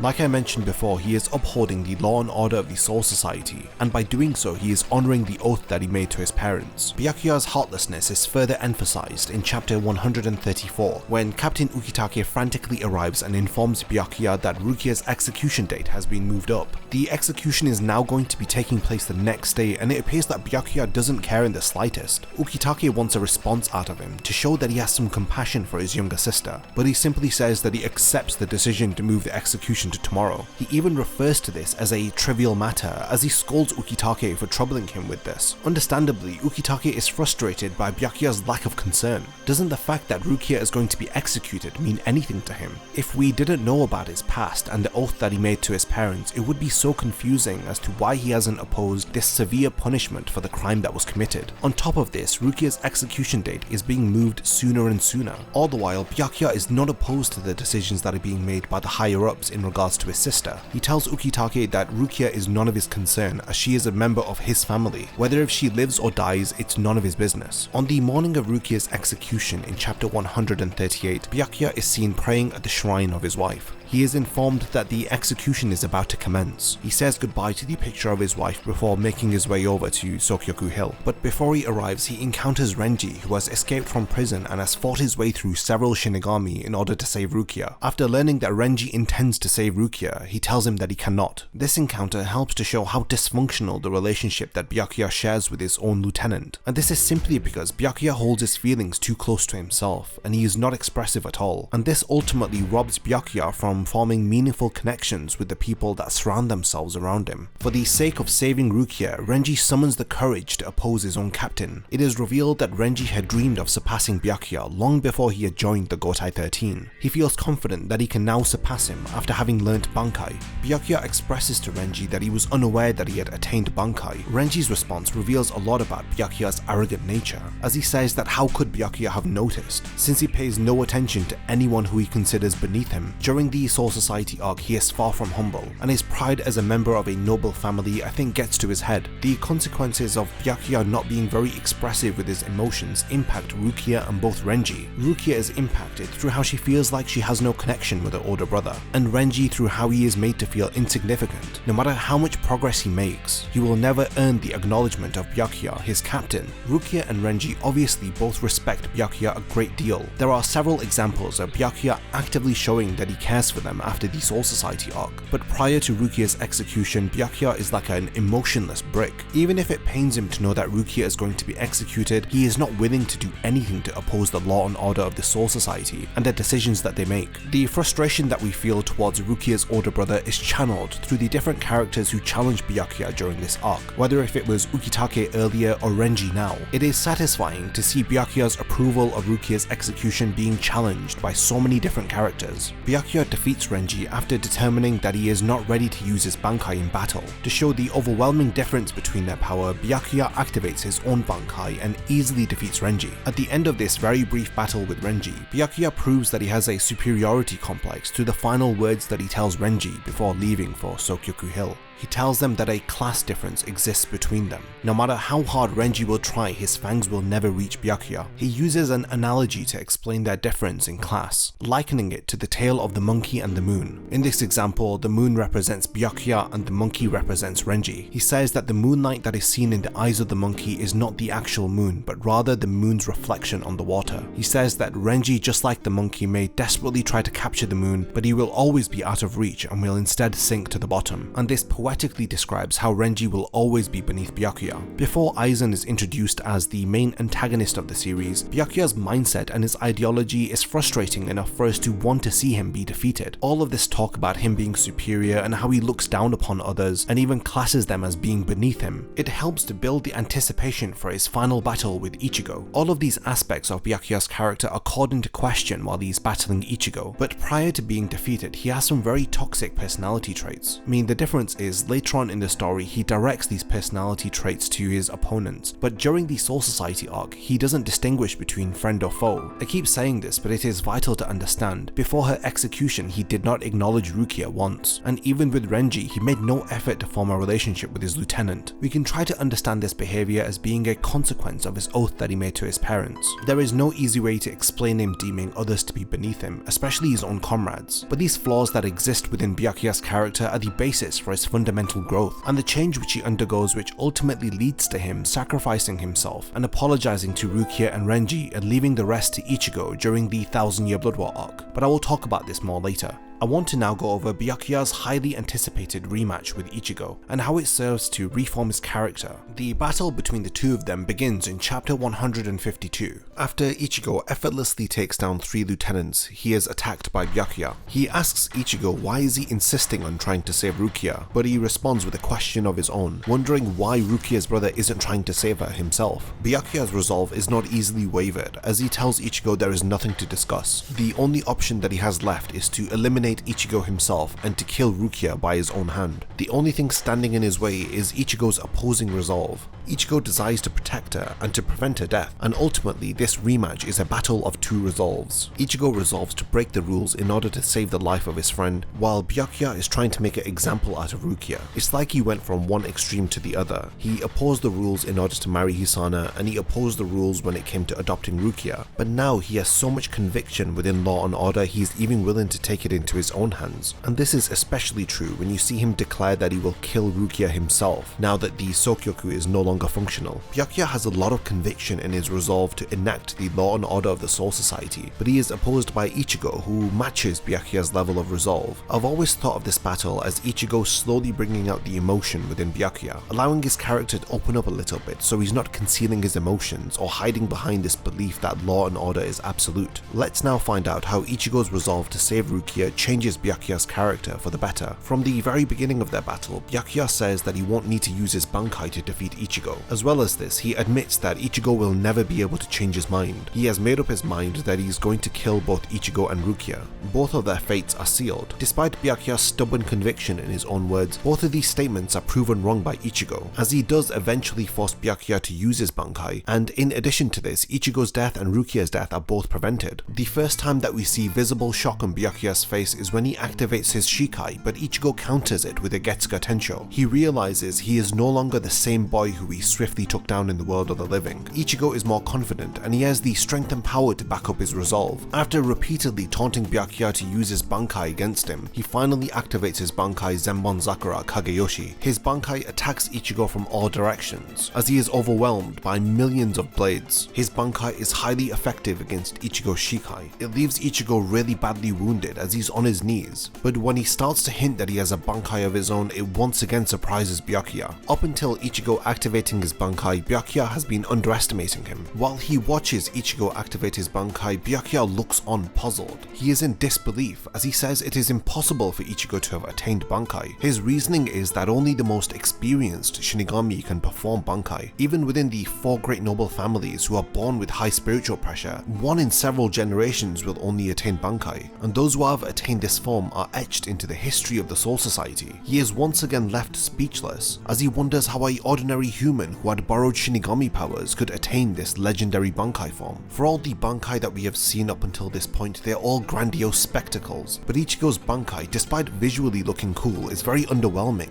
as even his sword has shrunk in size. Byakuya considers Ichigo's multiple actions as an insult to the honor of the Soul Society. Firstly, he disrespected the execution ceremony, and now he is disrespecting the concept of Bankai by challenging him with an ordinary Zanpakuto. Ichigo tells him that it is because of Byakuya's honor that he is insisting on killing Rukia, and he says that it was for this reason that he decided to step on Byakuya's honor, and it was the driving factor which caused him to attain Bankai. Indeed, after transforming, Ichigo's speed surprises Byakuya. It is an excellent contrast to the speed that Byakuya used to take down Ichigo early on in the series. The speed of Ichigo's Bankai is making it difficult for Byakuya to keep up with him. In chapter 163, Ichigo finally repays the favor and appears behind Byakuya, surprising him, and he pierces him from behind. The battle of 2 resolves continues as Byakuya activates an ability called Senkei. It surrounds the two of them with thousands of columns of blades. This is an ability that Byakuya reserves to use against those who he has decided to kill by his own hand. In chapter 165, the tide of battle turns in Byakuya's favor as Ichigo starts to slow down. Byakuya even tells him that it appears that he has reached his limit. He is impressed by the progress that Ichigo has made. He says that he defeated captain class lieutenants, he survived an attack from Zenbon Zakura, and ultimately he did well to last this long against Byakuya. Just as Byakuya is about to deliver the final strike to defeat Ichigo, his holo takes over his body, and I'm starting to now lose count of the number of times that Ichigo shocks Byakuya, as his involuntary transformation startles him. After his holo takes over, he strikes Byakuya across his body. The speed, ferocity, and the way that he is utilizing Ichigo's Bankai is overwhelming. When Ichigo rips off his holo mask and refuses the assistance of his inner hollow, he gains the respect of Byakuya. He apologizes to him for the interruption.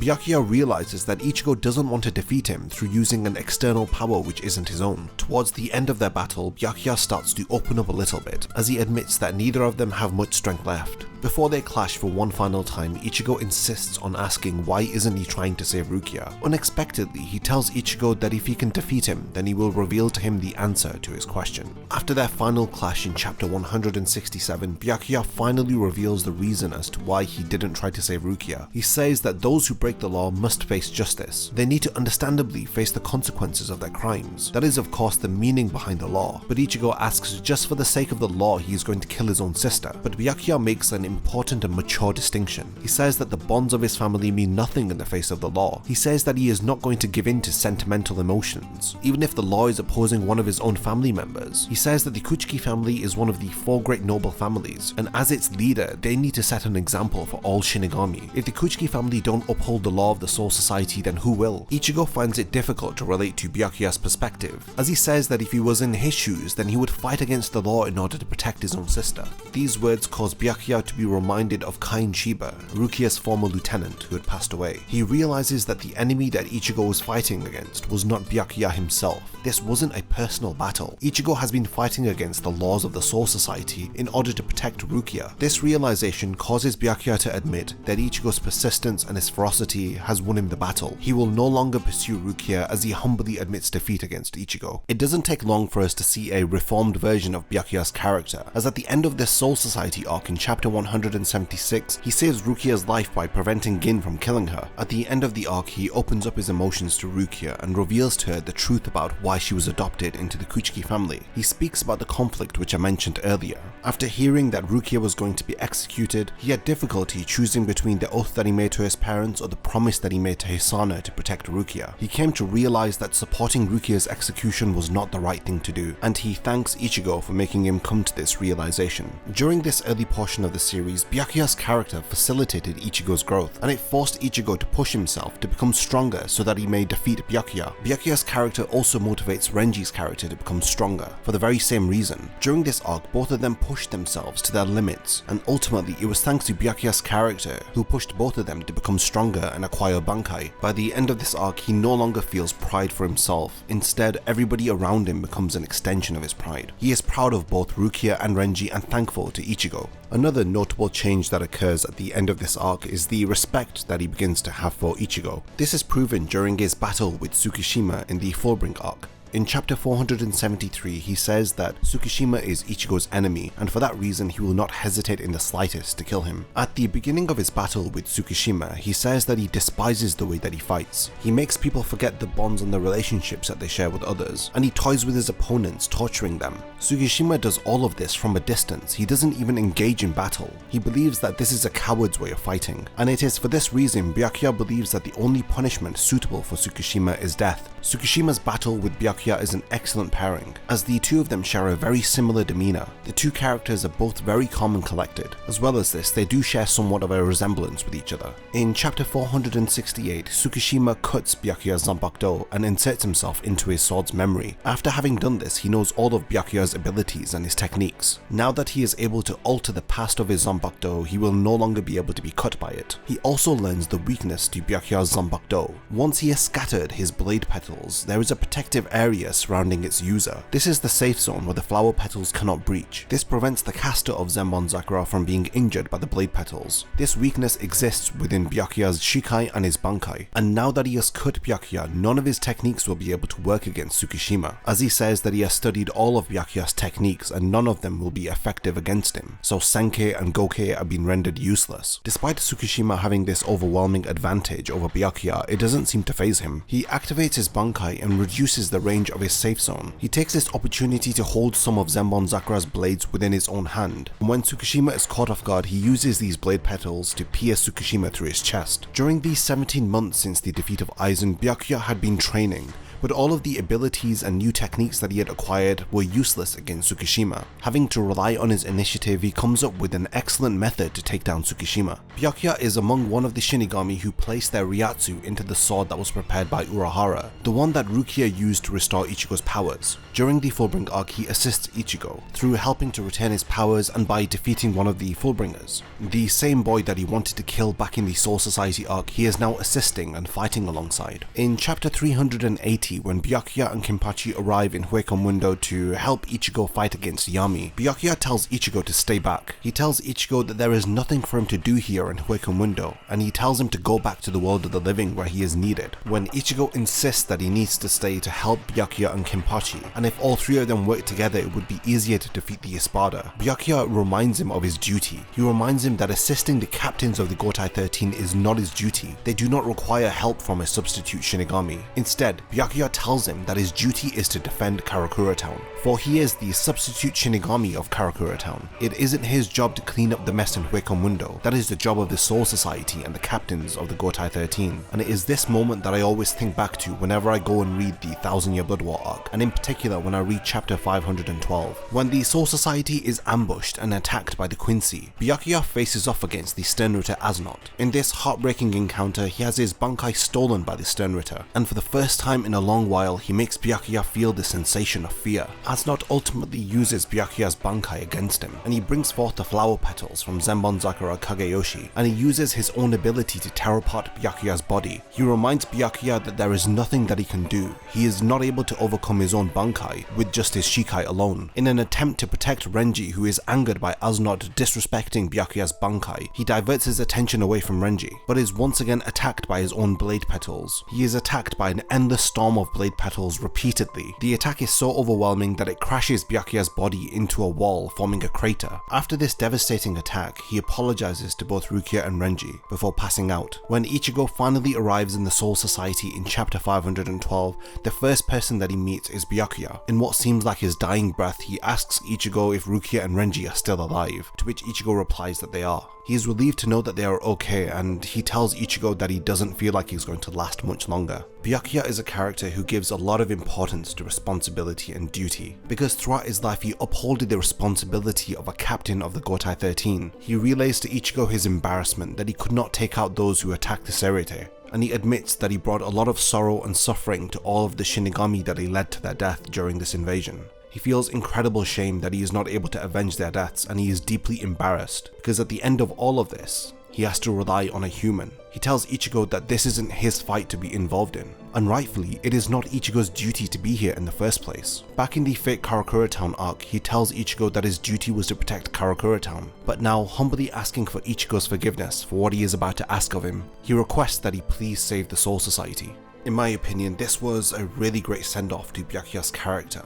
and if he did die here, then I would have had no problems with it. Everything comes full circle in a kind of perfect way. The first major antagonist of the series, who even wanted to kill Ichigo himself, now has to rely upon him in order to save the Soul Society that he cherishes so much. If you want more of a detailed conversation on whether or not Byakuya should have died during the 1000 Year Blood War arc or not, then check out a video from my friend called Clyde, who discusses why he thinks Byakuya should have died. It's a great watch, and I agree with a lot of the points that he makes, and I highly recommend it after this video. After the first Quincy invasion, it is reported that Byakuya has narrowly escaped death, but he is in a comatose state, and the only way that he can recover is if he is taken with the royal guards to their palace. Along with Rukia, Renji and Ichigo, he is taken to the royal palace where his injuries are healed. If he had not been taken there, then he would have died. In chapter 545, Byakuya is finally healed, as he takes the longest to recover from his injuries. After being completely healed, he spends his time training with the royal guard. His desire is to reach a level where he can justify the pride that he felt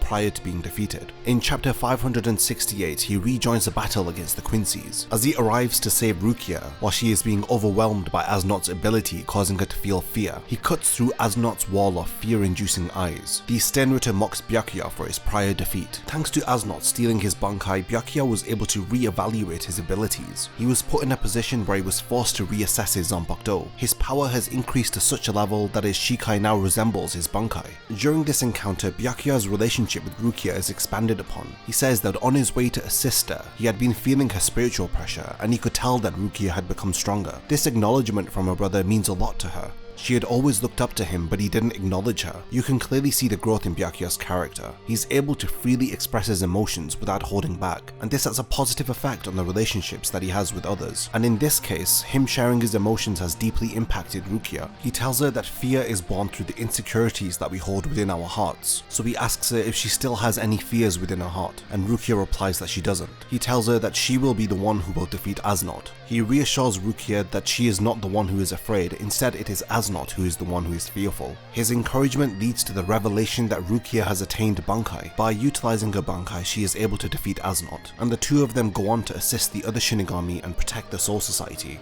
During the latter portion of the Thousand Year Blood War arc, Byakuya arrives in the royal palace that has been taken over by the Quincy. He teams up with Captain Hitsugaya and together they battle the Sternritter Gerard. I always compare this pair up to Byakuya teaming up with Kenpachi in the Fate Karakura Town arc. When he was paired up with Kenpachi, the two of them had a lot of disagreements. Despite them having a dysfunctional relationship, they were still able to defeat the Espada that challenged them in Huecamundo. It doesn't take long for Kenpachi to arrive to assist Hitsugaya and Byakuya against Gerard. In chapter 674, Rukia and Renji try to assist Byakuya, but he tells them that they need to go to where Ichigo is. He tells them that they need to help him because he has already started his confrontation with Yhwach. That help is not needed to fight against Gerard. After they leave, Hitsugaya speaks to him. He tells Hitsugaya that he chose his words carefully so that Rukia and Renji would understand the underlying meaning behind them. Upon first inspection, his words may seem really harsh, but the underlying meaning is that he wants them to go and help their friend. And Hitsugaya affirms this as he tells Byakuya that this is what they learned in the Shinigami Academy. He says that Shinigami are not taught to fight for their superiors or for their families. The true purpose of a Shinigami is to die protecting their friends and to give their life for the humans. They agree that Ichigo is only a comrade to them, but to Rukia and Renji, Ichigo is their friend. This emphasizes that Byakuya made the right decision to send Rukia and Renji to go and assist Ichigo. This moment that occurs right at the end of the manga shows how far Byakuya has come as a character. We see a clear change in his opinion of Ichigo, and his relationship with Rukia and Renji has improved considerably. Initially he considered Ichigo an enemy of the Soul Society and its law and order, but now he considers Ichigo as a true ally. This boy that he initially desired to kill eventually overwhelms him with his own power and opens his eyes, making him realize that he was in the wrong for supporting the execution of his sister. After that battle, Ichigo's resolve impacts Byakuya's character, and as we have seen throughout this video, Byakuya's opinion of Ichigo is incredibly high. He holds a lot of respect for him. It is because of this respect that he has for Ichigo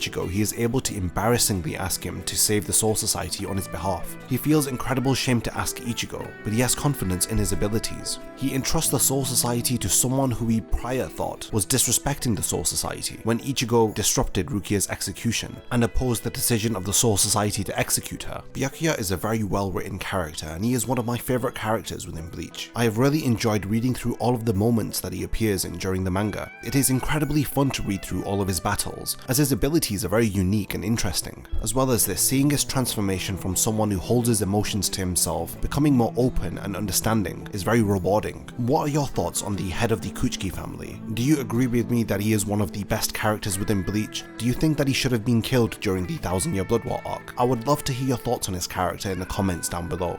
A character who knows all too well how it feels like to be ridiculed for their appearance is Sajin Komamura. He is one of the more unique characters within Bleach, not only because of his appearance, but the way that he is. Throughout the course of the story, we learn a lot about Komamura through the relationships that he has with several different characters, in particular his friendship for Tosen and his respect and admiration that he has for Head Captain Yamamoto. Through these bonds that he has formed with these different characters, Komamura grows as a character, to the point where he no longer hides his appearance. He has a strong sense of duty and even loyalty to the head captain, due to the respect that he has for him. Outwardly, Komamura appears very aggressive and stoic, as well as appearing to be somebody that you wouldn't want to get on the bad side of. But in actuality, Komamura is very compassionate, and he has a great deal of consideration for his subordinates and his friends, and it is these qualities which make him very suited to being a captain of the Gotei 13. Due to his strong sense of duty, he is one of the more formidable captains within the Gotei 13, prepared to defend the honor of the Soul Society at a moment's notice. Komamura is true to his word, and it is for this reason that he leads his life with morals and principles. It is because of these morals and principles that he questions Tosen when he betrays the Soul Society. But I'll speak more about this as I go into his character. But for now, let's delve deep into the history of Komamura's character, as well as going over the early appearances of his character within the Soul Society arc and what our first impressions of Komamura are.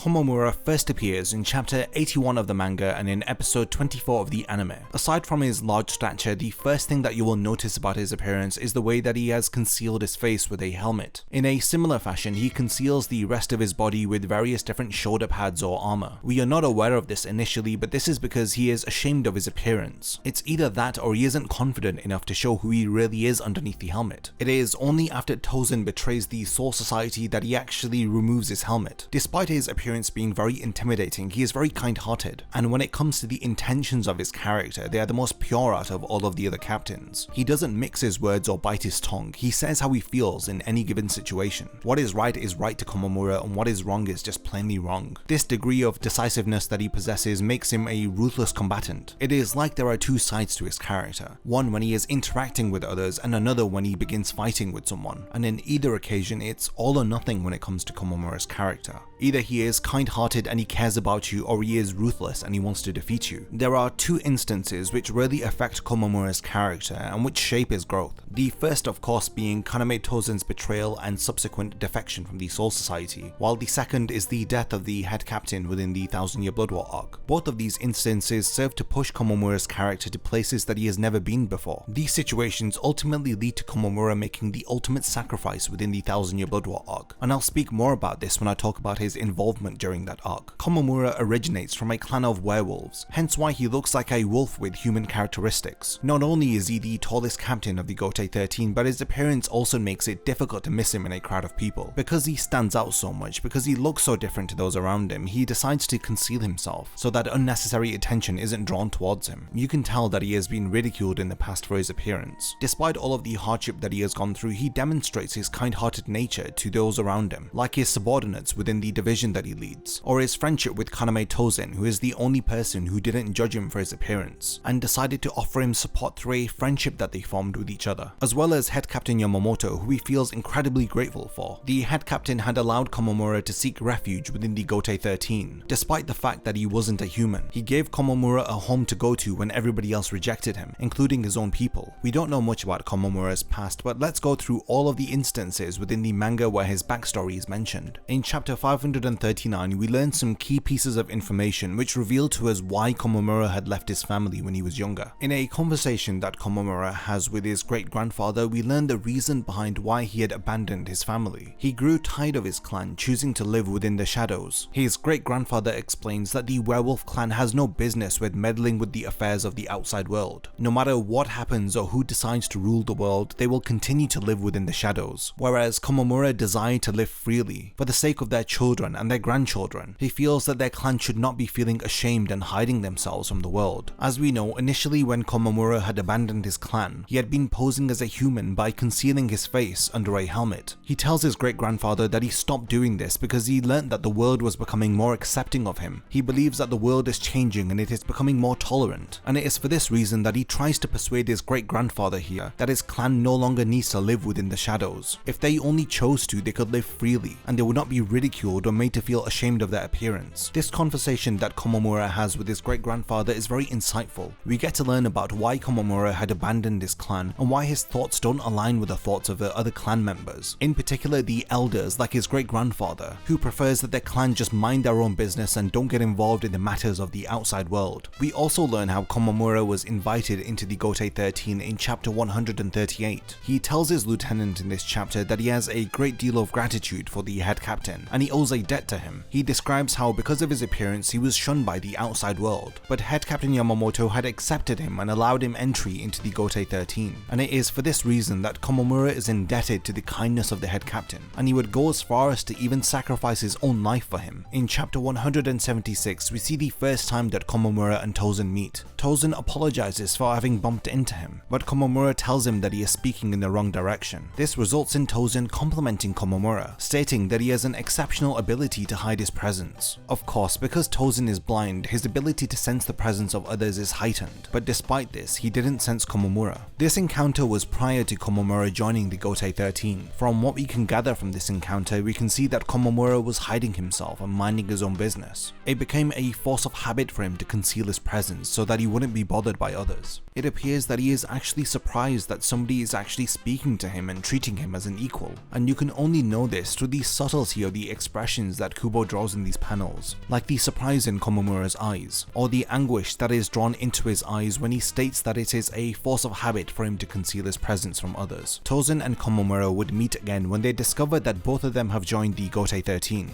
We see the two of them stood at the grave of Tosen's friend who had passed away. He asks Komamura why is it that he became a Shinigami. Komamura affirms that his reason for joining the Gotei 13 is to repay a debt of gratitude to the person that had saved his life. Of course, we are well aware that the debt that he owes is to the head captain. A strong friendship formed between Komamura and Tosen, primarily because Tosen didn't treat him like an outcast, or didn't judge him based on his appearance. After all, how could he, because he was blind himself? So a friendship formed between the two of them irrespective of this superficiality of outward appearance. During the Soul Society arc in chapter 138, Komamura solidifies his stance, and states that he is against all of those who are seeking to sabotage the execution of Rukia. He has no doubts in the decisions made by the head captain and remains loyal to him. What is also quite notable in this chapter is that Tosen feels the same way as Komamura, and even states that the two of them follow the same path, which happens to be the path of least bloodshed. Later, during the same chapter, Komamura, Tosen and their lieutenant stop Kenpachi and his men from assisting the intruders of the Soul Society. While their lieutenants decide to fight with each other, Tosen and Komamura begin their battle with Kenpachi, with Komamura being the first one to unsheath his Zanbakudo and immediately activate his Shikai. Tosen follows suit and activates his Shikai and attacks Kenpachi, but it appears that both of their attacks were ineffective against the maniacal captain. Komamura is surprised that Kenpachi had survived his Shikai attack. He has no idea how he is still able to stand. As their battle continues, Kenpachi taunts them to use their Bankai. Komamura refuses to show his Bankai to a traitor like Kenpachi, but instead Tosen uses his Bankai. Kenpachi ends up defeating Tosen, but Komamura interferes, preventing Kenpachi from killing his friend. He stops Kenpachi's attack by using his left arm and his helmet. This results in Komamura's helmet breaking into pieces, which reveals his true appearance. He asks why Kenpachi isn't surprised by the way he looks, but he tells him that looks count for very little in battle. It doesn't matter if you appear to look like a beast. The only thing that matters is if you can fight like a beast. In order to satisfy Kenpachi's lust for battle and to shut him up, Komamura activates his own Bankai. A giant figure appears behind Komamura and it seems to be copying his movements. It appears that the strength of this large being that he has summoned far exceeds his own. Through it, he is able to inflict large amounts of damage to his opponents. Because of its large size, you would assume that Komamura's Bankai is very slow, but in actual fact, it is anything but slow. This giant is able to mimic Komamura's movements instantaneously, meaning that despite its large size, it moves incredibly fast. His battle with Kenpachi is interrupted after he senses that Head Captain Yamamoto has activated his Shikai. He leaves Kenpachi in order to rush to his aid. While rushing to Sokyoku Hill, he hears the message which reveals that Aizen and Tosen have betrayed the Soul Society. At the end of chapter 175, Komamura suddenly appears and attacks Aizen with his Shikai. Aizen effortlessly stops his attack with one hand. Komamura is furious that Aizen is so smug that he is grinning after he has betrayed and deceived everybody. He even states that Tosen will pay for his betrayal. He apologizes to his friend before activating his Bankai, but Aizen uses his complete hypnosis to get close to Komamura. He uses a level 90 Kido spell on Komamura, which easily defeats him, and this highlights the vast difference in power between Komamura and Aizen. Both of them should be captain class, but they are unequal in strength. In chapter 178, when the defectors are leaving the Soul Society, Komamura demands Tosen to come back, questioning if he remembers the reason behind why he became a Shinigami. Wasn't it for the sake of his friend that had died? What happened to his desire to uphold justice? He demands to know where Tosen's sense of justice has gone. Tosen responds by saying that he follows the path which is least soaked in blood. He believes that justice will always be found following that path, and it is for this reason that Tosen believes that his actions are backed by the ideals of justice. After they leave, in chapter 180 we see Komamura stood at the grave of Tosen's late friend. He wonders what Tosen's friend would have said to him in order to stop him. He is then interrupted by Tosen's lieutenant Hisagi. He asks if Tosen will ever come back, to which Komamura replies that he has no doubt that he will. He affirms to Hisagi that they will bring Tosen back even if it's by force, in order to open his eyes to the false sense of justice that he appears to have adopted. He is deeply affected by the betrayal of Tosen, and it is for this reason that after the defectors leave the Soul Society, Komamura requests to be alone for a while. And like I mentioned earlier on in the video, Komamura decides to no longer wear a helmet after the betrayal of Tosen, finally showing his true appearance to the rest of the Soul Society. The next time that Komamura is really involved in this story is during the Fate Karakura Town arc, where he along with the other Gotei 13 captains arrive in Fate Karakura Town in order to stop Aizen, Gin and Tosen. In chapter 326, he assists Ikkaku, who appears to have been defeated by one of Baragon's Frashion. He manages to catch the Arrancar Po off guard by punching him into the side of a building. The Arrancar survives the attack and challenges Komamura. In terms of height and size, he is larger than the captain. He returns the favor by punching Komamura back, which sends him flying. The Arrancar then releases his Zanpakuto, which results in him growing even larger in size. Komamura then reappears and prevents Po from attacking his lieutenant and Ikkaku. He proves himself as a captain as he is able to manhandle and throw the oversized Arrancar onto the ground. After this, Komamura reminds his lieutenant to never run away, which is what he was planning on doing after assuming that Komamura was defeated by the Arrancar. When Po recovers, he attempts to fire a Sero, but the captain then unleashes his Bankai, and for the second time in the story we get to see Komamura's Bankai in action. This time we see how it effortlessly blocks the Arrancar Sero. Komamura then formally introduces himself to Po, as he states that he is Sajin Komamura, captain of the 7th Division. In the anime, this portion of the battle is extended slightly, but in the manga, Komamura swiftly kills the Arrancar with one strike. In chapter 328, Komamura's lieutenant Tetsuzaimon reprimands Ikkaku for not using his Bankai. The two lieutenants briefly argue with each other, but Tetsuzaimon reminds Ikkaku to put his duty before his pride. Ikkaku doesn't want the others to know that he has learnt Bankai, so he tells Tetsuzaimon not to tell his captain, but it appears that Komamura was standing behind his lieutenant the whole time. And if you remember, this is a subtle nod to Komamura's ability to conceal his presence. Of course, he had overheard the conversation between the two of them, and is well aware now that Ikkaku has attained Bankai, but knowing that he wants to keep this a secret, he tells them not to worry, as he reassures Ikkaku by saying that his hearing isn't as good today. He chooses to respect Ikkaku's privacy and not to share the news that he has attained Bankai with others. This is an example of the compassion that Komamura has for his subordinates. His compassion is once more highlighted in chapter 364, where he decides to stay with the injured lieutenants, protecting them, but Kira pleads with Komamura to go and protect the other Shinigami. His involvement in the battle against Aizen is essential in order to defeat him, and Kira knows this. This is why he tells him that it is no point in protecting the lieutenants if everybody else gets killed. After hearing this, Komamura decides to join the battle. The fateful reunion of Komamura and Tosen occurs in chapter 367,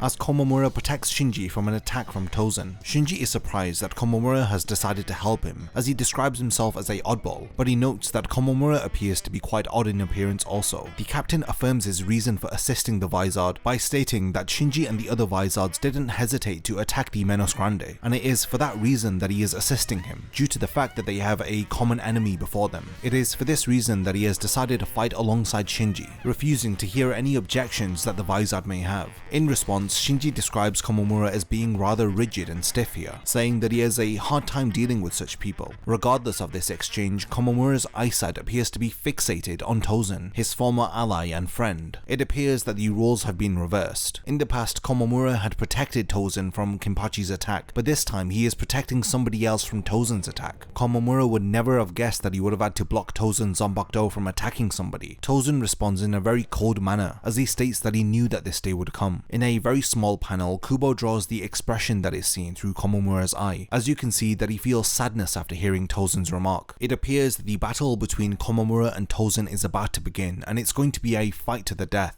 That is until Tosen's former lieutenant Hisagi interrupts and requests permission from Komamura to also be allowed to join this fight. After seeing that Aizen has also joined the battle on the front line, Tosen is now compelled to face off against Komamura with his true power. He assumes that Tosen is speaking about Bankai, but he tells Komamura that he will not be relying on Bankai because Aizen has given him a power that is far greater than Bankai. Komamura's shocked expression leads him to wonder if Tosen has allowed himself to become hollowified. This angers Komamura as he yells that that Tosen has allowed himself to fall so far. Indeed, after the dust settles, Tosen appears with a hollow mask on his face. He then proceeds to cut down his former lieutenant Hisagi. Komamura then strikes Tosen from behind, but his attack is blocked. From this block, he feels the immense power that Tosen now possesses. He kicks Komamura to the ground and finds it funny that the Shinigami accept Ichigo as their comrade, despite the fact that he has the ability to hollow fight also. Why is it that they have disdain for Tosen now that he has the same power? Komamura remarks that Ichigo had no choice in the matter. He didn't choose to become hollowified, whereas Tosen did. What bothers the others, and Komamura in particular, is that Tosen had strayed away from the righteous path. Despite the fact that he was a remarkable Shinigami, he abandoned all of this in the pursuit of his warped idea of justice, which led to him hollowifying himself, which Komamura describes as being depraved. Tosen questions whether if he is depraved for allowing himself to become hollowified. He remarks that Komamura is judging him on the basis that all hollows are bad and all Shinigami are good, but an emotional Komamura replies that he is depraved for having betrayed the Soul Society and all of his friends, all for the pursuit of more power. The allies of the defectors of the Soul Society were heavily impacted by their betrayal. You can see this through the sadness that Komamura feels and the confusion that Hisagi feels. Both of them have not been able to come to terms with the fact that Tosen has betrayed them. The fact of the matter is, Tosen had portrayed himself as somebody else to them, but in actuality he was somebody totally different. One of the key characteristics of Komamura is his unwavering loyalty. He had showed his loyalty for Tosen by protecting him and fighting alongside with him against Kenpachi during the Soul Society arc. He developed this loyalty after receiving acceptance and friendship from Tosen. After Tosen impales his former lieutenant and proves that he is beyond redemption, Komamura activates his Bankai. Tosen assumes that Komamura is underestimating his new abilities. Does he really think that his Bankai is enough to defeat the hollowified Tosen? They both charge towards each other and are successful at landing an attack. When Komamura strikes with his Bankai, the destruction is devastating, but I don't think he ever assumed somebody would survive an attack from his Bankai. Tosen's left arm is crushed by Komamura's Bankai, but despite this, he was still able to land an attack. Thanks to his hollowified abilities, Tosen is able to use super fast regeneration to heal his arm. Once more, Komamura's eyes are used to convey disappointment. He further affirms that Tosen is no longer a Shinigami after all. They have an exchange which leads to Komamura asking Tosen why did he become a Shinigami, to which Tosen reveals that he did so seeking revenge. He tells Komamura that didn't he find it strange that Tosen would join the same organization that murdered his dearest friend. He wonders how Komamura did not find this strange, but he tells him that he always assumed that Tosen was fighting for justice. Komamura was well aware that Tosen's late friend had a great deal of passion for justice, and he felt that by joining the Soul Society, Tosen would follow in her footsteps and would honor her. It appears that Komamura had misunderstood Tosen's motive. His definition of justice differs from Komamura's. He doesn't believe that it is just for him to forgive the people who murdered his friend, while he admits it would be virtuous, but he doesn't believe that justice is found through virtue. Komamura didn't realize that Tosen didn't want to live in peace without avenging his friend. The peace that he found within the Soul Society and the friendships that he formed, he describes them as vices, things that were ultimately holding Tosen back from his goal of revenge. In a way, you could say that Komamura was also blinded by his ideal image of Tosen, this image that fit Komamura's definition of justice. You could say that he selfishly clung on to his friendship with Tosen, because he was one of the first people to look beyond Komamura's appearance and accept him for who he is. After Tosen reveals how he truly felt, Komamura admits that he misunderstood his motives. If Tosen was concealing these emotions and this is how he truly felt, then they were destined to collide one day. Tosen questions whether if it is right for Komamura to kill him just because they don't see eye to eye. Is that his definition of justice? He answers by agreeing that this is indeed justice. He bluntly states that if they cannot find any common ground between their differing motives, then it is pointless trying to persuade Tosen. The only thing left for Komamura to do is to honor the head captain by fulfilling his duty as a Shinigami. His motives and his ideals for justice have left Komamura with no choice but to slay Tosen. He admits this regrettably, and he says that it will not bring him any joy. Komamura honorably states that he is glad that he learnt about Tosen's true feelings before coming to this conclusion. Despite the pain that he felt and the other Shinigami after learning about Tosen's betrayal,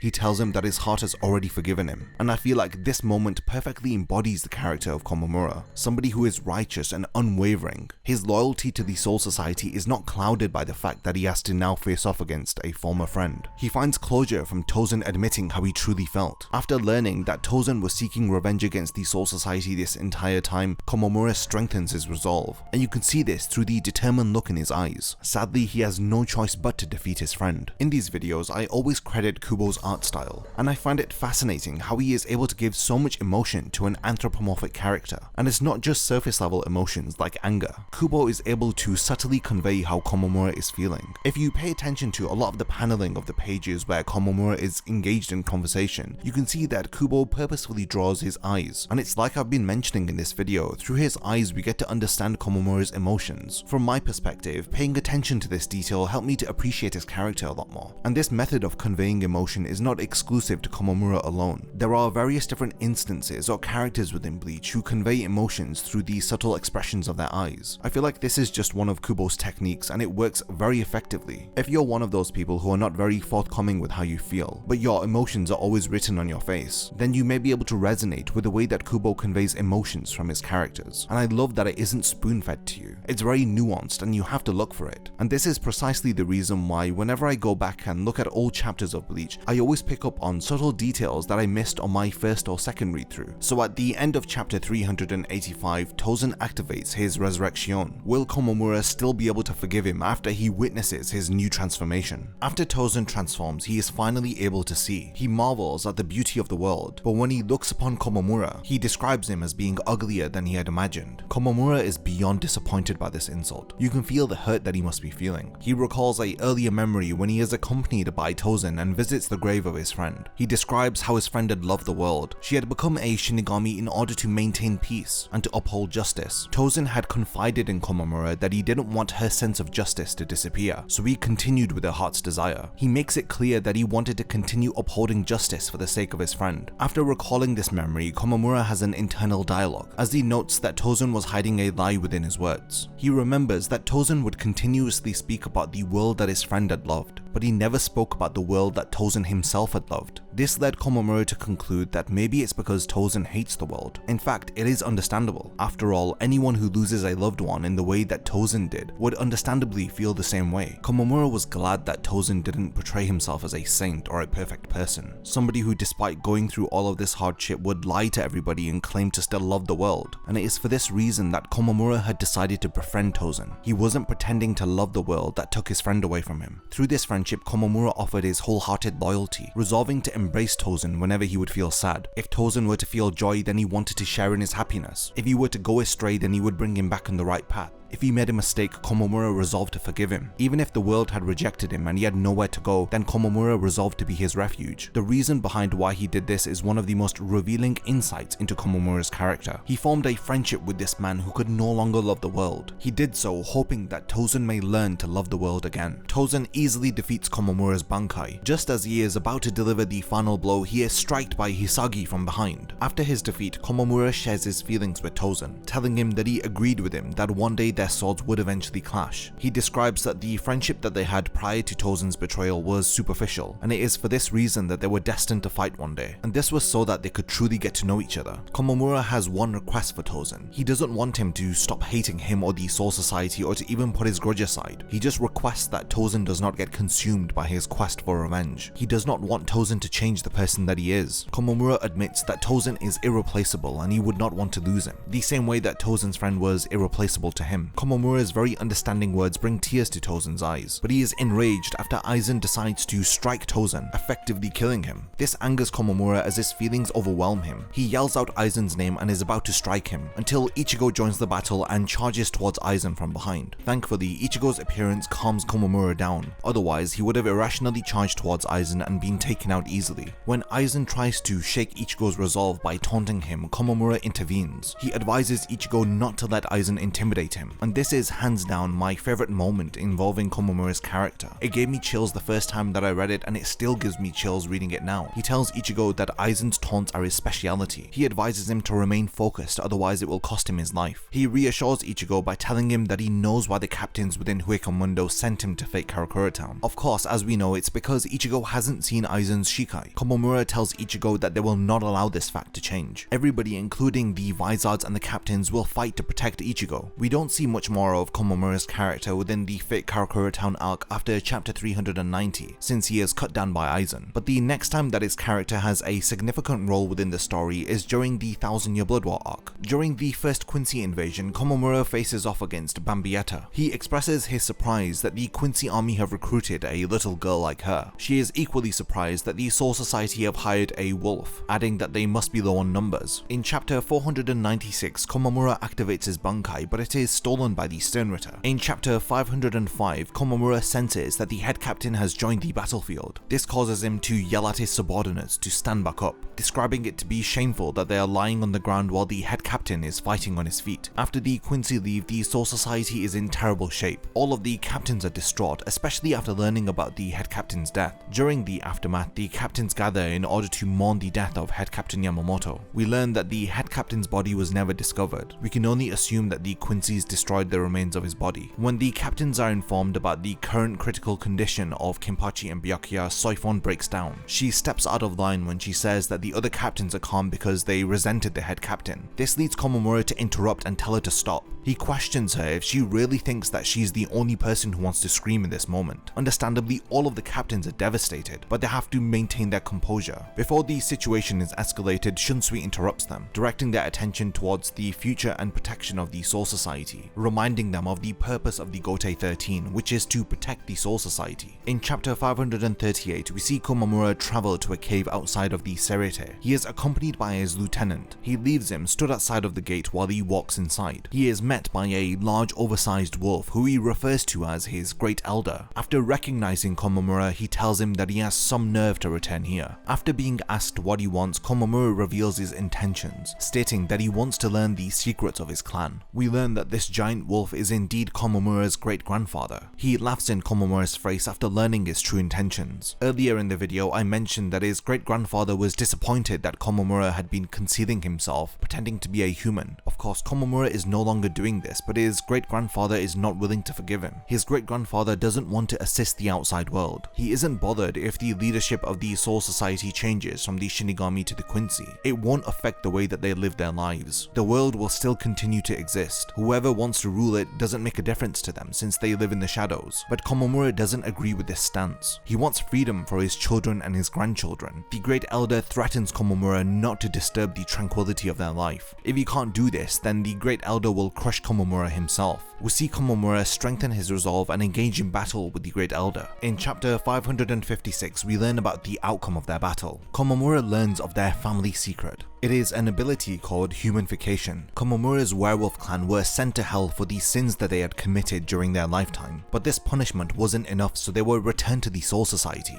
The Great Elder reveals by temporarily severing the chain of sins that binds them, they gain tremendous power, as the members of the werewolf clan return to their original forms before they receive the punishment of the beast. So this reveals that the werewolf clan were originally people, and they were transformed into this beastly form because of a punishment. To undergo humanification, the defeated Great Elder reveals that Komamura must offer his heart. He must tear out his heart with his own hands and to offer it to the Great Elder. Only under these circumstances will the Great Elder teach him this ability. Understandably, the thought of ripping out his heart causes Komamura to pause. The Great Elder assumes that he is not able to do it, stating that he has no obligation to throw his life away for the Shinigami, but Komamura states that he does. He reveals that he was unable to continue hiding, and for this reason he had abandoned his clan. The head captain had taken him in when nobody else would. He owes head captain Yamamoto his life, and it is for this reason that he decides to avenge his death. Komamura clears up the shame that he felt from his clan. He offers up his heart to the Great Elder and learns the humanification ability. In this same chapter 556, he challenges Bambietta for a rematch. At this point in the story, he has already regained his Bankai. He appears to be wearing a new armor, which Bambietta immediately destroys so that she can see what he is hiding under it. After the dust settles, we are surprised to see Komamura in his human form. Bambietta is also shocked to see that he no longer has the face of a wolf. In this new form, Komamura immediately activates his Bankai. In the past, every other moment Komamura's Bankai was revealed, it was cladded in armor. But this Bankai transformation reveals what form was hiding underneath that armor. Bambietta is surprised that it isn't something that looks like a dog. Komamura reveals that this new form that his Bankai has taken exposes all of his spiritual pressure. It cannot be defeated by Bambietta's tricks. Bambietta had assumed that she knows the secrets of Komamura's Bankai after having stolen it, but because Komamura had offered up his heart, his Bankai was undressed rest of its life, and it is for that reason that Bambietta cannot use her ability to fire her spiritual pressure at it and turn it into bombs. Komamura's body has now become a shell. It is merely a vessel. As we see a close-up of his chest, there is a hole where his heart should be. We learn that this transformation into a human is temporary. While he is in this human form, he cannot die. It appears that Komamura had sacrificed his life in order to defeat Bambietta, but he didn't throw his life away. As he states, there is no reason for him to not put his life on the line, when the head captain had done exactly the same for his subordinates. In order to honor the head captain, Komamura sacrificed his life. In his final act, he ultimately proves his loyalty. In chapter 558, we see the Great Elder comment on Komamura, stating that he has proven himself and he really is a member of their clan. In this moment, the Great Elder feels incredibly proud of Komamura. After Bambietta is defeated, Komamura's bankai begins to dissipate. He is clinging onto his life as he resolves to defeat Yhwach, and this is where the subtlety and the genius of Kubo's writing is employed. In his final moments, Komamura is reminded of the emotion that he is feeling right now. What he is feeling right now is revenge. It is precisely what he told Tosen not to do. If you remember, he told Tosen not to throw his life away for the sake of revenge. The Great Elder states that revenge is the true form of their clan. The sin that their clan had committed was for revenge, and it is for this reason that they were punished and turned into wolves. By taking part in humanification, Komamura has returned to his clan. His life as a human has ended.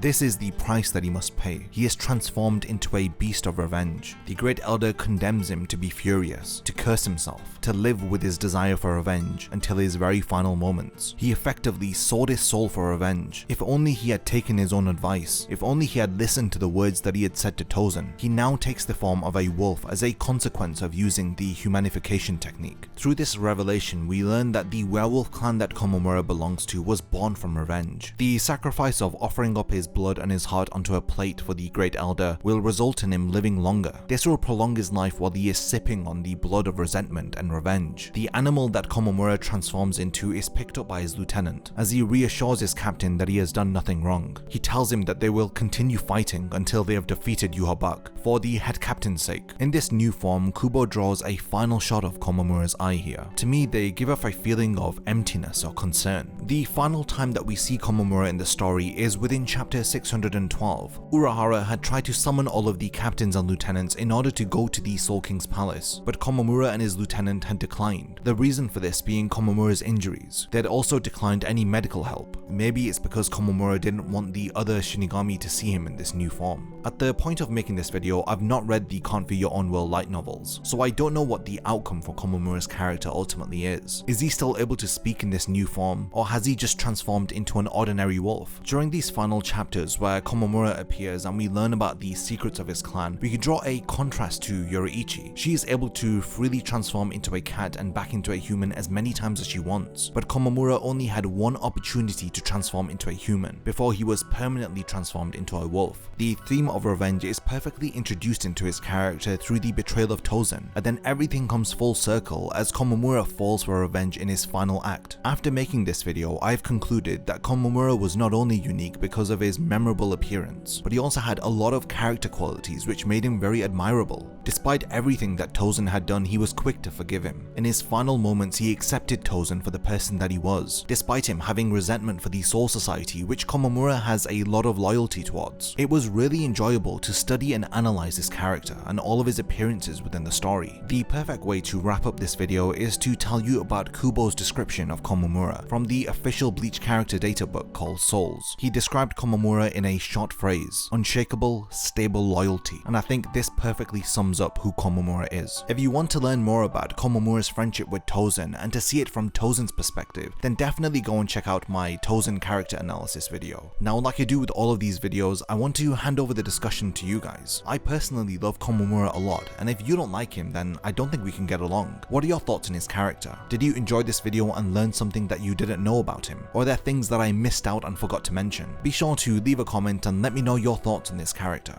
This week I will be analysing Shunsui Kyoraku, a character that has been highly requested to analyse by all of you. The laid-back captain does not take things too seriously, he prefers not to battle, but if he is requested to fight he does not turn down the offer out of politeness. I personally love his calm and relaxed nature, and he is a breath of fresh air in a series that has its fair share of egotistical hotheads, shouting at the top of their lungs about how powerful and unbeatable they are. There are very little videos discussing Shunsui's character, so in this video I will be going in depth into analysing his personality, powers, backstory, and the overall journey that his character goes through. Shunsui first appears in chapter 81 and in episode 24 of the anime. The tall, grey-eyed, brown-haired Shinigami is the captain of the 8th squad. He notably wears a pink flowered kimono along with his signature straw hat. He is one of the strongest captains amongst his peers, but he does not let this get to his head, not allowing himself to become egotistical just because of his strength. Shunsui shows integrity through the principles that he lives by. As we see in chapter 329, he refuses to battle with a woman or in the presence of a child. Shunsui generally doesn't like to fight, and he demonstrates this during his conversation with Love in chapter 375. He says that someone may owe you or you may owe someone, but the moment you start a war you're both evil. We can assume from these words that he deems both participants in a battle to be wrong in some form. This shows that if he can avoid fighting then he will try his best to, as who likes to be wrong? Escalating a conflict to the point of fighting is clearly not Shunsui's style. This character trait is demonstrated when he agrees with Stark that he would prefer not to fight with him, but under certain circumstances he will fight when he is duty bound to do so. He refuses Stark's offer to pretend to fight while letting the others do the real fighting. Thanks to Shunsui's calm and level-headed approach,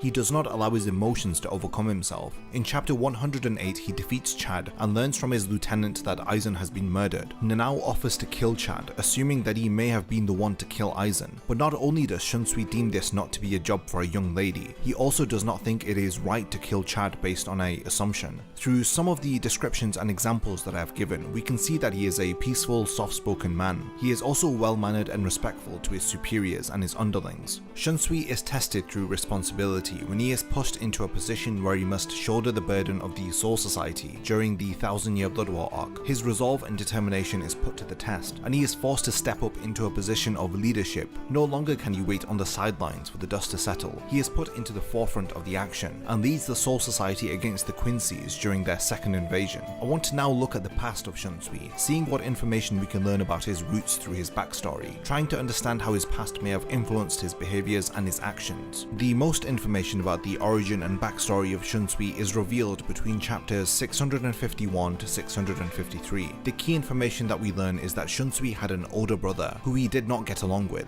He was the second son born into the Kyoraku family, who are considered to be a noble family within the Soul Society. His relationship with his brother began to improve after he married a lady from the Issei family. Shunsui remarks how his older brother had mellowed out ever since he got married. His brother does not seem to think so, but says if he has had any change then it is because of his wife's kindness that may have had an effect on him. He began to visit his brother more and found it more comfortable to be in his presence after his marriage. Shunsui is present when his sister-in-law gifts his brother with a hairpin from a pair that she has, saying that she has the other one and would feel comfortable knowing if he had the same thing as her while he was out fighting hollows. Shunsui is later entrusted with these hairpins after the death of his brother and his sister-in-law. It is revealed that Shunsui's brother had married Nanao's mother. After his brother passed away, his sister-in-law trusted him with a zanpakuto belonging to the Issei family. It was believed to have been a cursed sword, as all the men who married into the Issei family had died early due to the Issei family curse. The family bloodline is continued by the women, as on record there have only been women born into the family. They adopt sons into their family to marry their daughters in order to continue the lineage. However, Nanao's mother attempted to break the family curse by marrying out of her family into the noble Kyoraku family. Her attempt to break the Issei bloodline failed, however, as her husband too had died. Noble families tend to cut their bond with the widow after their sons die, so she was ordered to return back to the Issei family after her husband's death. Despite her best efforts, she could not escape her family, even after she decided to never return to them after her marriage. She admits that an Issei woman cannot escape her family's curse after all. She believes it may be due to a zanpakuto. The curse may also be contained within this zanpakuto. The Issei family is one of priests. They don't individually own zanpakuto, so only one sword exists and it is inherited from one head of the family to the next.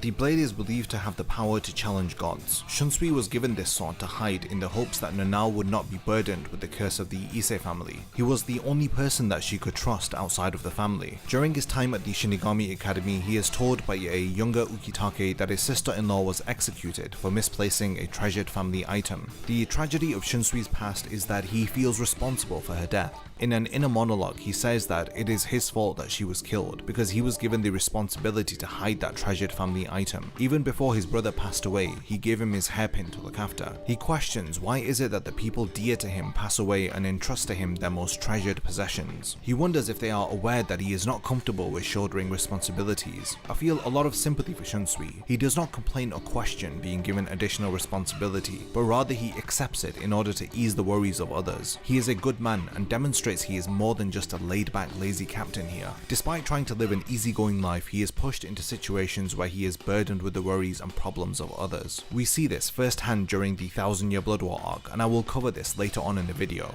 In chapter 155, when Shunsui and Ukitake are confronted by Head Captain Yamamoto, he describes the two of them during their younger years as being in a class of their own. He says that Shunsui may have had a weakness of chasing girls, but he was wise and ahead of his time for his age, describing him as being very thoughtful during his formative years. He further comments on Ukitake and Shunsui's skill in battle, saying that the two of them were unmatched and incredibly gifted Shinigami. They were the first Shinigami to graduate and become captains from the Shinigami Academy that Head Captain Yamamoto had founded. They reached this level through spending endless hours training and honing their skills. Fueled by ambitious attitudes, they were able to make the head captain proud of them, as if they were his own sons. During his time at the Shinigami Academy, he befriended Ukitake. Their friendship results in the team-up of two of the strongest captains in the Gotei 13, facing off against their mentor, Head Captain Yamamoto, during the Soul Society arc. Now that I have covered what we know of his past to the best of my ability, and we can see what kind of character Shunsui is and how his personality was formed, I feel now it is time to look at specific events during the series which develop and grow his character, and challenge him to take up responsibility. In one of Shunsui's early appearances in chapter 106, he appears before Chad comically with his lieutenant dropping flower petals above him to ensure he makes a memorable first impression. We see he is light-hearted and enjoys a laugh even with his opponents. Chad determines that Shunsui does not seem like a bad guy and would prefer not to fight with him. The two of them share the desire not to fight, but their duty prevents either of them from stepping down, as Shunsui says he cannot let him past, and requests for him to retreat in order to prevent their encounter from escalating further, but Chad refuses. This moment perfectly demonstrates how he battles as a final resort, and genuinely means it when he says that he does not want to fight, staying consistent with his laid-back attitude. Even after Chad refuses to back down, Shunsui gives him a second chance to take a seat with him over some sake, stating that it won't be too long before his comrades are subdued by the other captains. Shunsui once again would rather the others worked hard while he barely has to lift a finger, trying to persuade his opponent to give up in order to sit and drink with him while his friends are battling. Chad refuses his peace offerings and requests that he moves out of the way before he makes him move. Chad makes the first move and attacks, which leaves Shunsui unscathed. We get a glimpse of how outmatched Chad is here, as Shunsui is not taking his opponent seriously at all. Chad even understands through his shocked expression. He realizes that his attack was taken head on and deflected with one hand by the captain. All of his subsequent attacks miss his target. From Shunsui's facial expressions here, we can see that he is bored and effortlessly evading the attacks. Despite Chad's attacks being powerful and quick for a human, they are no match for a captain rank. Shunsui once again tells him to give up and go home. He is persistent with his desire to subdue his enemy with words rather than by force. Is he being compassionate or just lazy? It is hard to tell, but either way he would prefer not to hurt the outmatched invader, and at the same time desire not to exert too much effort. Shunsui only draws his 2 Zanbakudo after he ascertains the reasoning behind Chad's resolve and his desire to not give up. Upon being questioned, Chad says that his purpose is to save Rukia. Shunsui says that he can't have known her for that long and questions if she is really worth risking his life over. He has the patience to question the inexperienced opposition and understand why he is continuing to get up despite being so outmatched. Chad affirms his resolve by saying that he has accompanied Ichigo, who desires to save Rukia. He states that if he is willing to risk his life, then so will he. Shunsui now knows that Chad has not come due to fickle reasoning and respects his opponent enough to no longer try to talk him out of his decision. He makes Chad back up his words through his actions by not disrespecting his opponent and through honoring their resolve. After Chad charges towards Shunsui, he predictably avoids the attack and takes him down, and he even apologizes after defeating him. This brief encounter shows a battle between two opponents who are on the opposite ends of strength and experience. Shunsui, whose level of strength at this point is unknown and shrouded with a veil of mystery, yet we assume he is far superior to the inexperienced young Chad. This battle is great to demonstrate Shunsui's level of restraint and his laid-back personality. He doesn't take the fight too seriously, yet he pays enough attention to his opponent, giving him the respect that he deserves. Despite being vastly stronger, he doesn't boast about this and patiently allows Chad to charge at him, eventually subduing him gracefully with little effort. I love that he honored the naive fighter's determination and didn't brush him aside like a waste of his time. Shunsui has little to no ego, and this makes him really likable. Once again, I will describe his appearances like a breath of fresh air in a series that spends a lot of time focusing on the clashing of characters' egos. A great contrast to this battle is Shunsui and Ukitake taking on the head captain. Chapter 138 foreshadows his battle against the head captain by saying that he will be scolded by Old Man Yama, as it appears that he has sided with the intruders who are opposed to the execution of Rukia. His motives are affirmed as he and Ukitake destroy the Sogyoku. Shunsui decides that battling the head captain far away from the others is the best decision, as he does not want anyone to be hurt through their exchange, expecting that their encounter will be incredibly destructive. Their father figure, who taught them and felt pride at their every success, feels betrayed by the actions of Ukitake and Shunsui. This entire encounter is symbolic of the clashing ideals of the old and new generation. The strict conservative head captain against the liberal captains who are against the wrongful execution of their underling. In his battle against Chad, he was up against a newcomer. However, this is the polar opposite scenario. We see Shunsui up against the most experienced Shinigami. Both situations help to shine a light on his character, revealing how he respects the weak and does not underestimate the strong. At the beginning of chapter 155, we see Shunsui characteristically smiling as he always does, and contrastingly, we see his close friend Ukitake seriously looking on. Both of their expressions are drawn by Kubo with a hint of nervousness that his art style succeeds in conveying to us. Their behavior leaves the head captain with nothing to say to them, as he demands that they draw their swords and face the consequences of their actions. The head captain condescendingly questions why they think that they can battle against him without releasing their Zanpakuto. Shunsui smiles, asking if there is really no other way to resolve their disagreement. Once again, he lazily tries to resolve the conflict with words, but the old and stubborn head captain refuses to listen to any of it. Shunsui justifies his support for Ichigo and the others by saying that it was the head captain who taught him to always fight for justice, as he believes that saving Rukia was the right thing to do and is worthwhile to fight for. The head captain demonstrates his conviction to the rules and orders of the Soul Society by activating his Zanpakuto's Shikai release, which visibly leaves Shunsui and Ukitake stunned. In chapter 156, we see Shunsui activate his Shikai release alongside Ukitake. We learn that the two friends are the only known wielders of two-bladed Zanpakuto. Before they clash with the head captain, they both share the same somber, serious expression,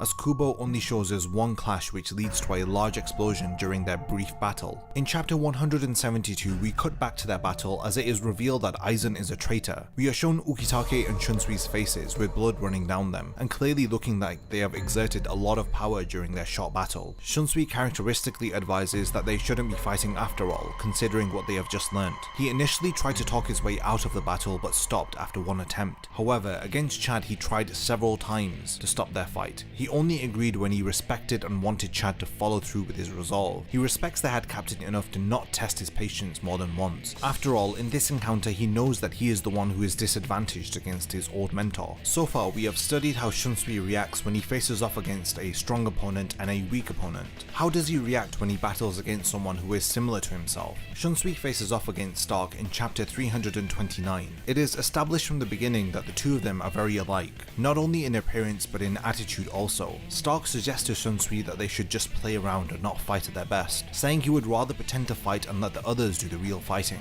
Ukitake is surprised by this, but these words resonate with Shunsui to the point that he exclaims that he likes it. However, as we know, his sense of duty compels him to take the bout seriously and not talk his way out of this duel like he typically would have done in the past. We can see the seriousness of Shunsui earlier in chapter 316 as he asks Ukitake who the strongest Espada is. He appears to have come to Fate Karakura Town prepared to fight and not hold back. This time it is his opponent who is trying to talk his way out of fighting. It is really ironic and enjoyable to read, but Shunsui is literally battling against himself in a sense here. He asks Stark if he will take that fight seriously if he draws both of his swords. However, he is told that he is strong enough with one blade. Shunsui wastes little time by drawing his second blade, much to the displeasure of Stark, who really does not want to exert any effort during this battle. When Stark asks Shunsui if his Bankai is stronger than Hitsugaya's, he replies by praising Hitsugaya and saying that he is very gifted, even saying that in 100 years his Bankai will surpass his own. He wasn't boastful and arrogant, he humbly gave his opinion and complimented Hitsugaya, stating his belief in his future potential, admitting that he will surpass him one day. Stark finally gets serious and activates his Resurrection, trying to prompt Shunsui to show his Bankai. While Shunsui responds by releasing his Shikai, he is persistent in his desire to see Shunsui's Bankai, but he refuses to show him since he is just using Seros, which he can deal with without the use of his Bankai. When Ukitake intervenes, he says that he helped as it doesn't look like Shunsui was going to activate his Bankai, but he admits he was going to. But then Ukitake talks him out of it and tells him that he shouldn't use it in a place where everyone can see it. This just makes you wonder how powerful his Bankai truly is, especially since it was teased so much during this entire battle. During this fight, Shunsui uses dirty tactics while trying to kill his opponent, like trying to attack him while he is caught off guard, attacking him while he is in the middle of talking, stabbing him from behind while he was hiding in his shadow, or in chapter 374 when he throws his captain's coat at him to disorientate him, helping him to land the final attack which defeats him. Shunsui displays the true tactics of a samurai here.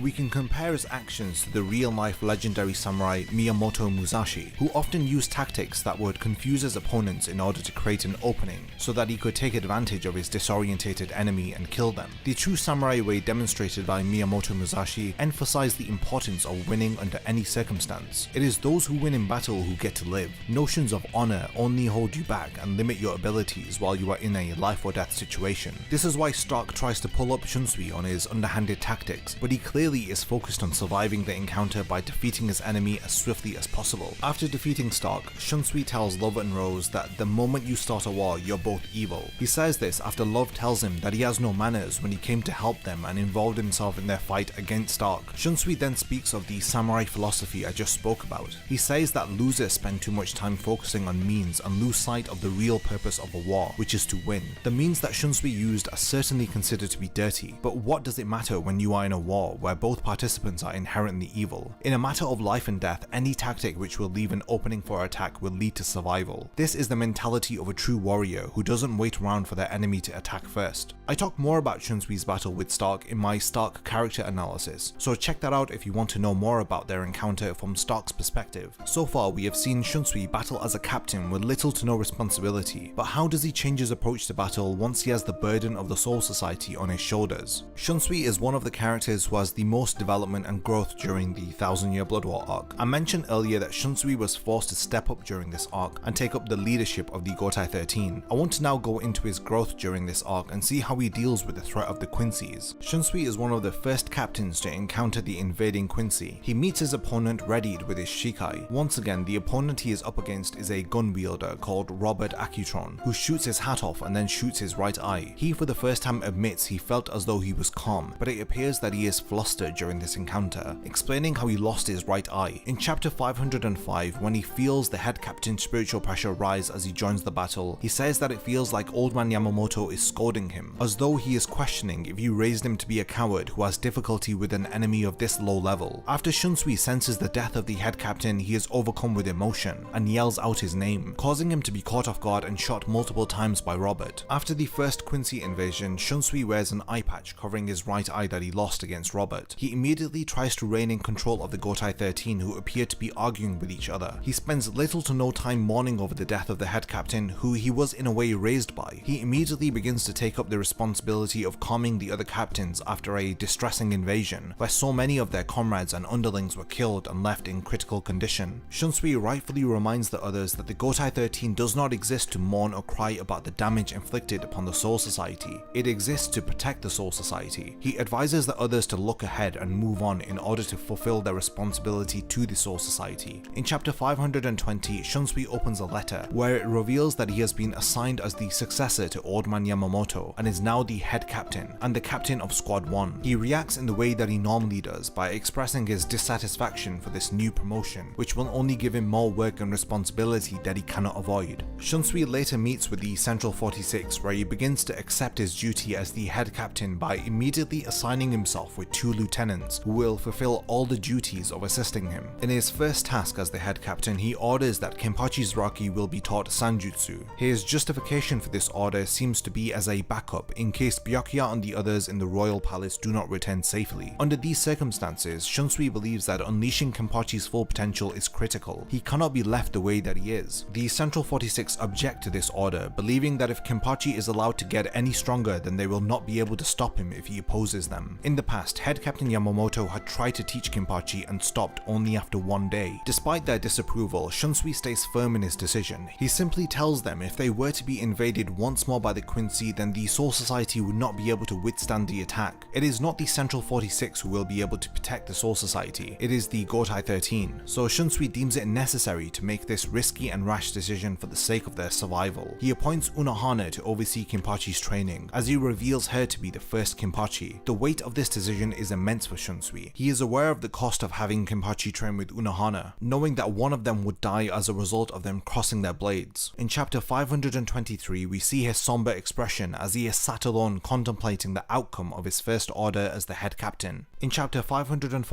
Shunsui appears in the world of the living to speak to Ichigo's friends, something Head Captain Yamamoto would not have done himself. His purpose for speaking to them is regarding a farewell to Ichigo. When Keigo puts the blame on the Soul Society for mixing Ichigo up in their affairs, Shunsui humbly admits he is right. They once again must rely on his powers to protect the Soul Society. The concern is that the new powers that he may acquire in the Royal Palace may affect the world of the living if he were to return to it. If that is the case, Shunsui bluntly tells them that they cannot allow Ichigo to return to the world of the living. However, the possibility of this occurring is 1 in 10,000. The growth of Shunsui's character is so evident here.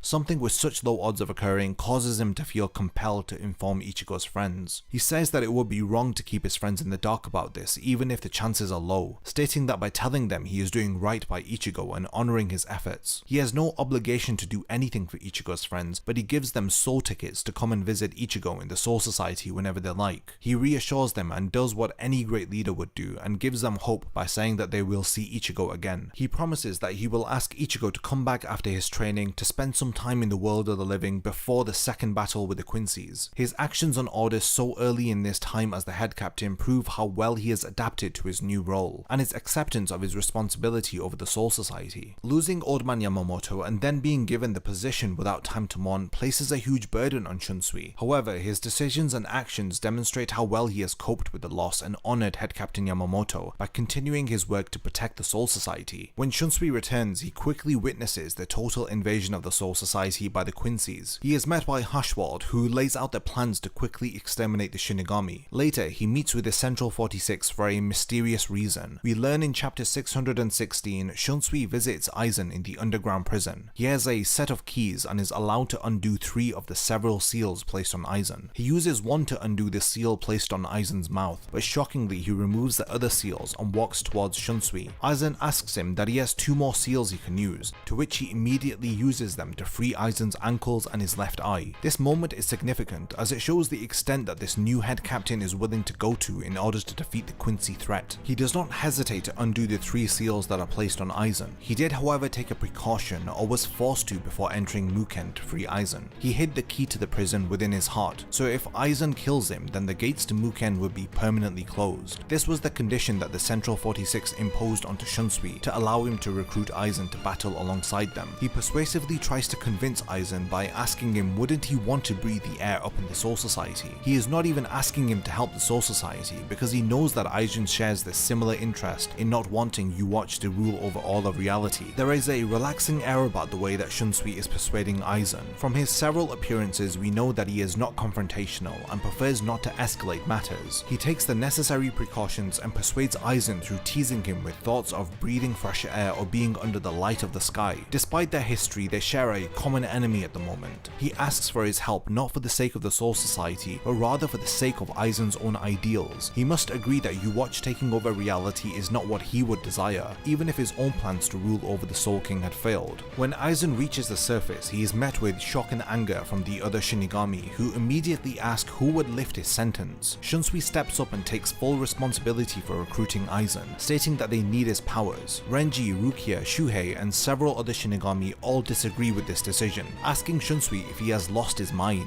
and how he could be okay with this. The wounds that Aizen left are still very fresh and his actions are understandably irredeemable to the others. The new head captain distinguishes himself from Old Man Yamamoto, who relied heavily on principles, by saying that their principles may not allow them to accept Aizen being there, but the Soul Society will not be protected by principles alone. Shunsui says that he does not consider it to be evil if he uses one evil to defeat another. His expression is stern and unmoving, not doubting the decision that he has made. Later, he is approached by Byakuya, who tells him that freeing Aizen is an insult to them. Nobody speaks up to silence Byakuya, who is being very frank to his superior. Shunsui knows his decision is affecting the others, but he tells them that they can let their anger out on him later, once they have saved the Soul Society. Head Captain Yamamoto would not have relied on anyone else, let alone Aizen, to protect the Soul Society, but we saw how his self-reliant, principle-led approach resulted in his death during the first invasion. Shunsui, who reluctantly takes up the head captain role, shows us the lengths that he will go to in order to succeed. Something others would deem to be unthinkable, he does not overlook, as he does not care for principles or past history when it comes to winning. I spoke about this way of thinking before after Shunsui's battle with Stark. His words to Love and Rose echo this ideology. The moment that you start a war, you're both evil. He adds to this when he tells the other Shinigami that he does not think evil defeating evil is wrong. In the past, nobody would challenge Head Captain Yamamoto the way that Shunsui was challenged for his decision here. This is because Old Man Yamamoto would not have done any of the things that Shunsui has decided since becoming the head captain, making Kenpachi learn Shikai and Bankai, going to the world of the living to comfort Ichigo's friends and family, deciding to ask for Aizen's help. All of these things he does after careful consideration, which is commendable, as the threat of the impending invasion and the current state of the Soul Society don't stop him from calmly making decisions. He is clearly a new head captain for a new era of the Soul Society. However, for this new era to be brought about, they must first win against the Quincy. Shunsui, who has demonstrated he follows the samurai way, knows all too well about the lengths one may stoop to in order to ensure victory, and thus survival. Who cares if you stab someone from behind or kill your opponent while they are travelling to your agreed place of battle? This is the philosophy of the legendary samurai Miyamoto Musashi, who I am reminded of when I see Shunsui serious and determined to take down the enemy. In chapter 623, Shunsui agrees to Basby assisting them. He wants to kill Yuwatch for abandoning them. This is once again another decision that Shunsui makes which the prior head captain would not have entertained. Shunsui later battles the Sternritter Lil Barrow, the third gun wielder that he goes up against in the series. He confidently states that he is the captain of the Gotei 13 during their battle, affirming his acceptance of the newly appointed role. His opponent knows everything about him and his abilities, yet he knows nothing about him. Shunsui, however, begins his battle by confusing his opponent with after images of himself. The ability of Shunsui Zanbakudo is to manifest children's games into reality. He praises his own abilities, describing them to be scary as you do not know when a game is about to begin, giving his powers an air of unpredictability.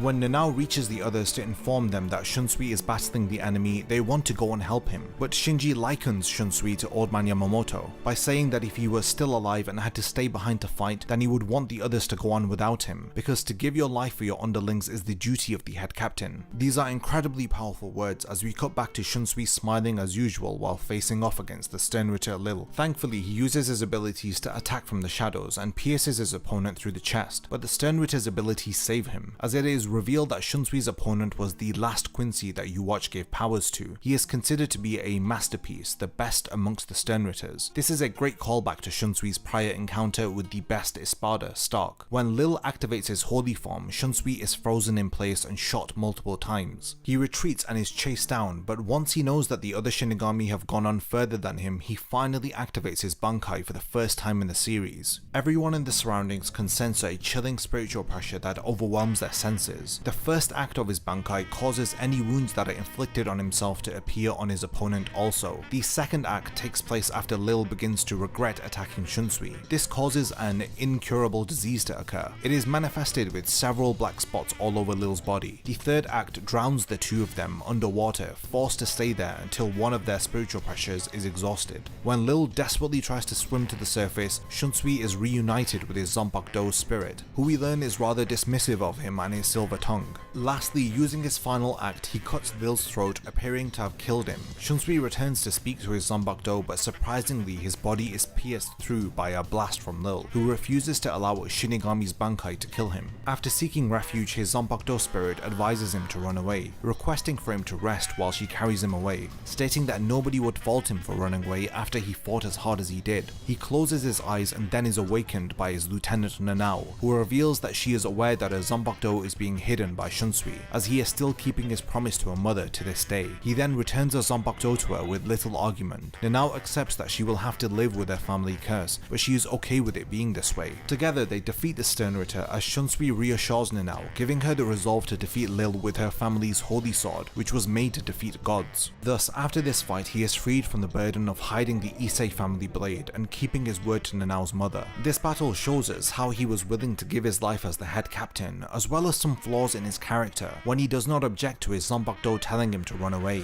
It is nice to see that he has not totally reformed and still has his old laid-back nature within himself, as this gives him still some room to grow. It would be strange to see Shunsui needlessly giving his final breath on the battlefield, as he is the type of character to give it his all, and if it does not work then he'll hold his hands up and admit that he did all he could do. During this arc, Shunsui made very unpredictable decisions, but ultimately he did what had to be done to prevent a repeat of the first invasion. I said this before, he remained calm through each pivotal moment of this arc, even down to the invasion of the enemy's fortress. After exhausting all options and his Bankai failed to kill his opponent, he continued to smile as he always does. He put up a solid fight against Lil and proved that he was the right choice to take over Old Man Yamamoto as the head captain of the Gotei 13. He is open-minded and not as emotional or stubborn as the prior head captain. In chapter 685, we see him sitting at Ukitake's grave, filling him in on the recent developments regarding the Soul Society and its restoration. He is interrupted by duties that await him, as he has to appoint Rukia as the new captain into the Gotei 13. He says that he still cannot get used to how busy a head captain can be, appreciating Old Man Yamamoto's workload and everything that he did in the past.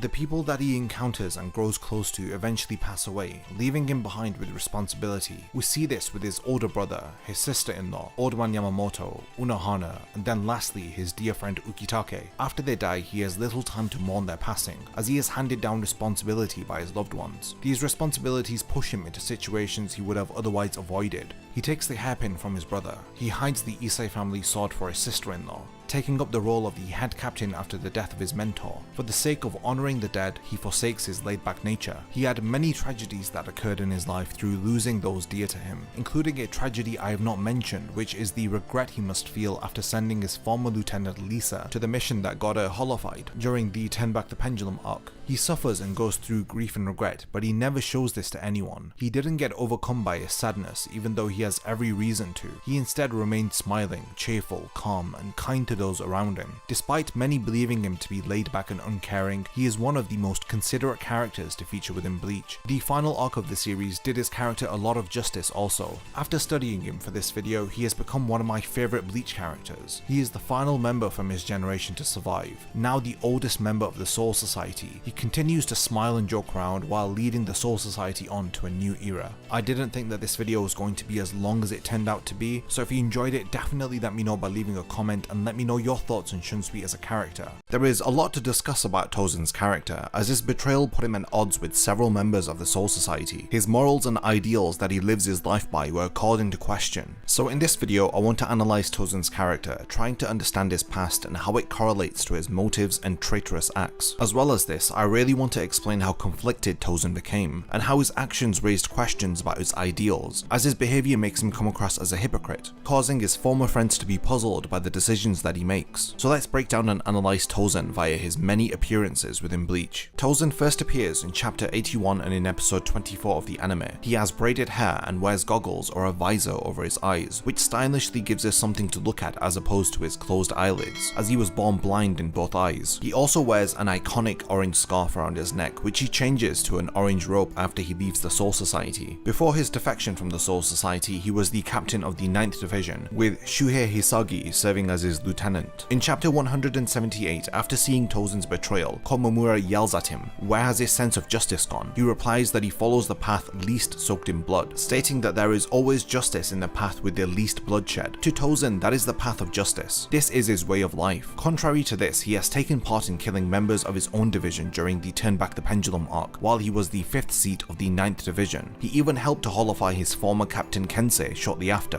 Tosen is judgmental and forms opinions about other captains while he was in the Gotei 13, and the Arrancars after he leaves the Soul Society. One such example is his opinion of Kenpachi. In chapter 146, we see Tosen mention he formed his opinion of Kenpachi after he killed the captain of Squad 11 and took his place. He describes him as a monster who spreads carnage and he has a thirst for blood, describing that he is not a normal man. He goes on to say that if Kenpachi is allowed to live, then he will eventually destroy the peace of the Gotei 13. He also concludes that Grimmjow too shares the same lust for blood, judging that his way of life would lead to more bloodshed. Tosen does not have eyesight, so for this reason he develops his other senses, to the point that it is rare that he cannot sense someone else in his presence. After he releases his resurrection during the battle in Fate Karakura Town, he can finally see the world. This however causes him to become arrogant and neglect the other senses of his body which he had fine-tuned to compensate for his lack of eyesight. Tosen is one of the most nuanced characters to be written by Kubo. His motives, sense of morality and past all left a lasting impression on me. To now understand why Tosen adopts the ideals that he does, I feel it is important to go through his backstory. Luckily, out of the trio of defectors, we learn the most about Tosen's past. His backstory is revealed to us in chapter 148, during his battle against Kenpachi. We see a younger Tosen sat with a young woman watching the night sky. She describes to Tosen how the sky is covered in darkness, but there are spots of light in the sky. She feels sadness that the clouds try to cover the stars. She tells Tosen that she desires to clear the clouds away so that not a single star is covered by them. We learn that Tosen was comforted by her and enjoyed her company. He found beauty not through how she looked but rather through her voice. He particularly loved how she would say his name repeatedly. It was for this reason he could not bring himself to tell her that he liked the clouds and did not want them to disappear. One day she tells Tosen that she is going to get married to a Shinigami. She shares more good news that she has been accepted into the academy to become a Shinigami also. We learn that she desired to become a Shinigami in order to bring peace to the world. Before she leaves, she tells him to stay the way that he is, and that she would return from time to time to share her stories with him. That was the last time that he heard her voice, as we learn that the young woman who gave comfort to Tosen was killed by her husband. In disbelief, he wonders why someone who desired for peace and justice had to meet such a fate. This tragedy forms his desire for power, so that he may use it to impose justice. He states that if the world lacks justice, then he will become justice itself and rid the evil from the world. He vows that he will carry on her desire in the name of justice. In chapter 387, we see that Tosen desperately tried to get an audience with the Central 46. He wanted to know why the man who killed his friend was not sentenced to death. Prior to the death of his friend, Tosen was happy and lived a carefree existence, enjoying the brief moments that he would speak to his friend and hearing her say his name. After her passing, he became somber and turned inward as he decided to embody justice, the same justice that was not given to his friend. Why is it that someone who desired to bring peace into the world was killed so cruelly over something so petty? Tosen says that she longed for peace more than anyone, and her sense of justice was strong. Because her life was robbed from her, she never had an opportunity to fight for what she believed in. He doesn't receive any closure after her death, which fuels his desire for justice which he wants to impose onto the world. During a funeral, he holds her zanbakudo and feels the loss of his friend. How she could not wield this blade to enact any change onto the world. Her dreams of peace left unfulfilled. It is powerful seeing him clench her zanbakudo and solemnly swear to rid evil in the name of justice. We see Tosen early in the series demonstrate his sense of justice, establishing his ideals from his first appearance. In chapter 138, we learn through a brief meeting with Captain Komamura that the path that Tosen follows is the one with least bloodshed. He says that he shares the same way of thinking as Komamura in this regard, revealing the similarities between the two of them, which explains their close bond. In chapter 109, after Tosen learns of Aizen's supposed death, he says that he will join the battle to stop the intruders who are being blamed for the death of Aizen. We learn more about Tosen through his words here, as he says that typically it is best to avoid battles,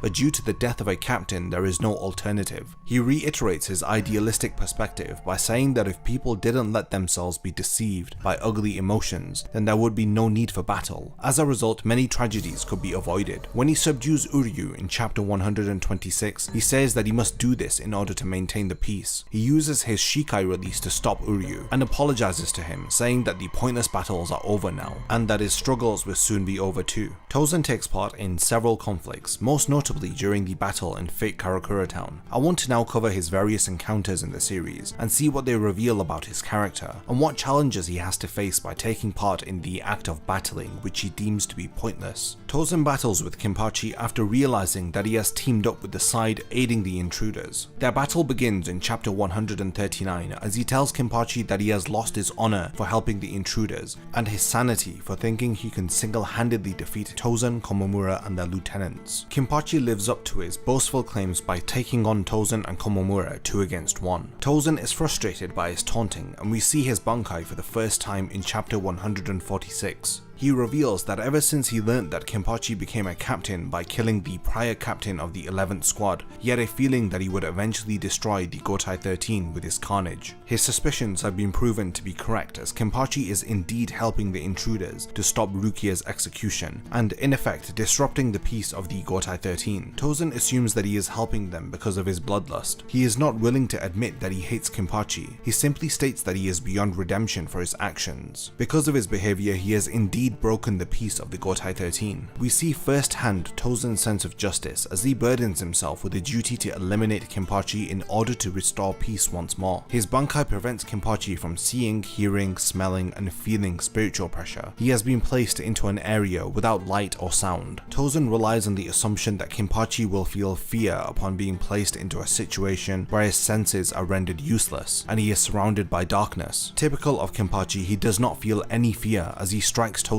who claims that he is indeed a monster. Tosen is stunned. Despite being placed into a black hell, Kenpachi did not feel fear for even a moment. Kenpachi effortlessly evades his attacks despite not being able to see, hear or detect spiritual pressure. Tosen judges Kenpachi for smiling and still desiring to fight despite being handicapped. He sees him as a threat that cannot be allowed to live. After Kenpachi allows himself to be cut by Tosen, he grabs him and instead makes Tosen feel fear in the one place where he can see and hear, and his opponent cannot. The only sense Kenpachi was not deprived of was touch, and he takes advantage of this to defeat Tosen. Kenpachi's senses are restored while he is holding Tosen's Zanpakuto, and he sadistically offers to continue, saying that next time he will stop him before his sword has the chance to penetrate his skin. Indeed, Tosen is eventually defeated by the fearless Kenpachi as his Bankai shatters and their surroundings return back to normal. Tosen tries desperately to continue fighting as his sense of honor won't allow him to accept defeat yet. He is driven by his sense of justice. He says that he must stop Kenpachi in the name of justice. Kenpachi is annoyed by his talks of morality, and he is about to kill him until Komamura saves his friend's life.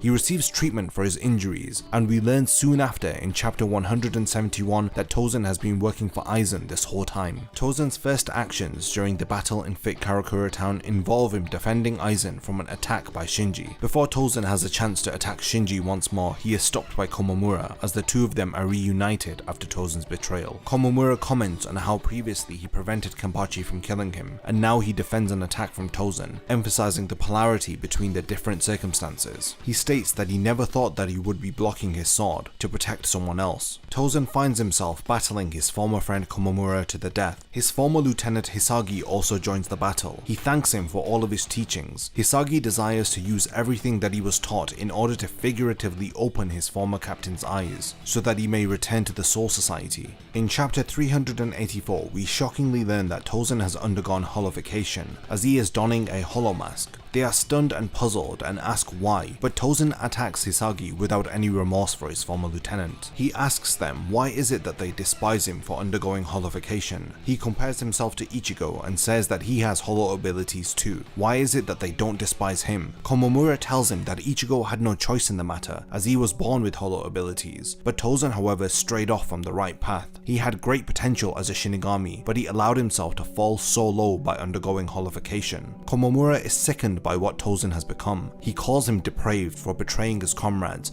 to gain that power. Confronting Tosen is incredibly personal for Hisagi and Komamura. Their relationship with him led them to believe that he would not betray them. They assumed he would stand firm in his sense of morality and justice and protect the Soul Society alongside them. After recovering from his attack, Hisagi uses his Zanpakuto to pull Tosen away from Komamura and pins him to the ground. Tosen says that he did not attack him with enough force, but Hisagi says that he evaded the attack by sidestepping, just like he had taught him in the past. You can see the desperation on Hisagi's face as he remembers Tosen fondly. He is still in disbelief that his captain will betray everyone. We are then shown a touching flashback when Hisagi reminds Tosen how he convinced him to remain as his seated officer. In the past, we learned that Hisagi had called Tosen, requesting him to dismiss him because of a mistake that he made in the training drill the day before. Tosen tells him that mistakes happen from time to time, but Hisagi cuts him off and reveals it wasn't his carelessness which led to the mistake, but rather he was scared, which made him feel hesitant during battle. His reason for being afraid in battle is explained, as prior to this, Hisagi was wounded during a training drill in the world of the living. Ever since that day, he always takes a step back emotionally whenever he faces an enemy in battle. Hisagi has a very relatable fear, as he tells Tosen that he is afraid to fight. In this flashback, it is noteworthy to analyze how Tosen reassures Hisagi in his moment of weakness and vulnerability. He tells a seated officer that he should not be dismissed, because power is not the most valuable quality to have as a warrior. Instead, having a fear of battle is more important. Tosen continues by saying that due to having a fear of battle, it will allow a warrior to wield their blade and fight for those who too fear battle. He believes that those who do not fear the power of the sword that they wield are not worthy of wielding it. He wisely reassures Hisagi that if he is afraid of fighting, then he has already gained something very valuable as a warrior. Remembering moments like this cause Hisagi to feel frustration and confusion, as he questions why Tosen discarded everything he cared for in the pursuit of following Aizen for more power. He asks his former captain what he fears now that he has abandoned everyone. Tosen tells him that the thing he has feared for close to 100 years is becoming a Shinigami and being regarded as one of them, fearing that he will die as a complacent Shinigami. After Komamura unleashes his Bankai, he realizes how far Tosen has strayed from a Shinigami,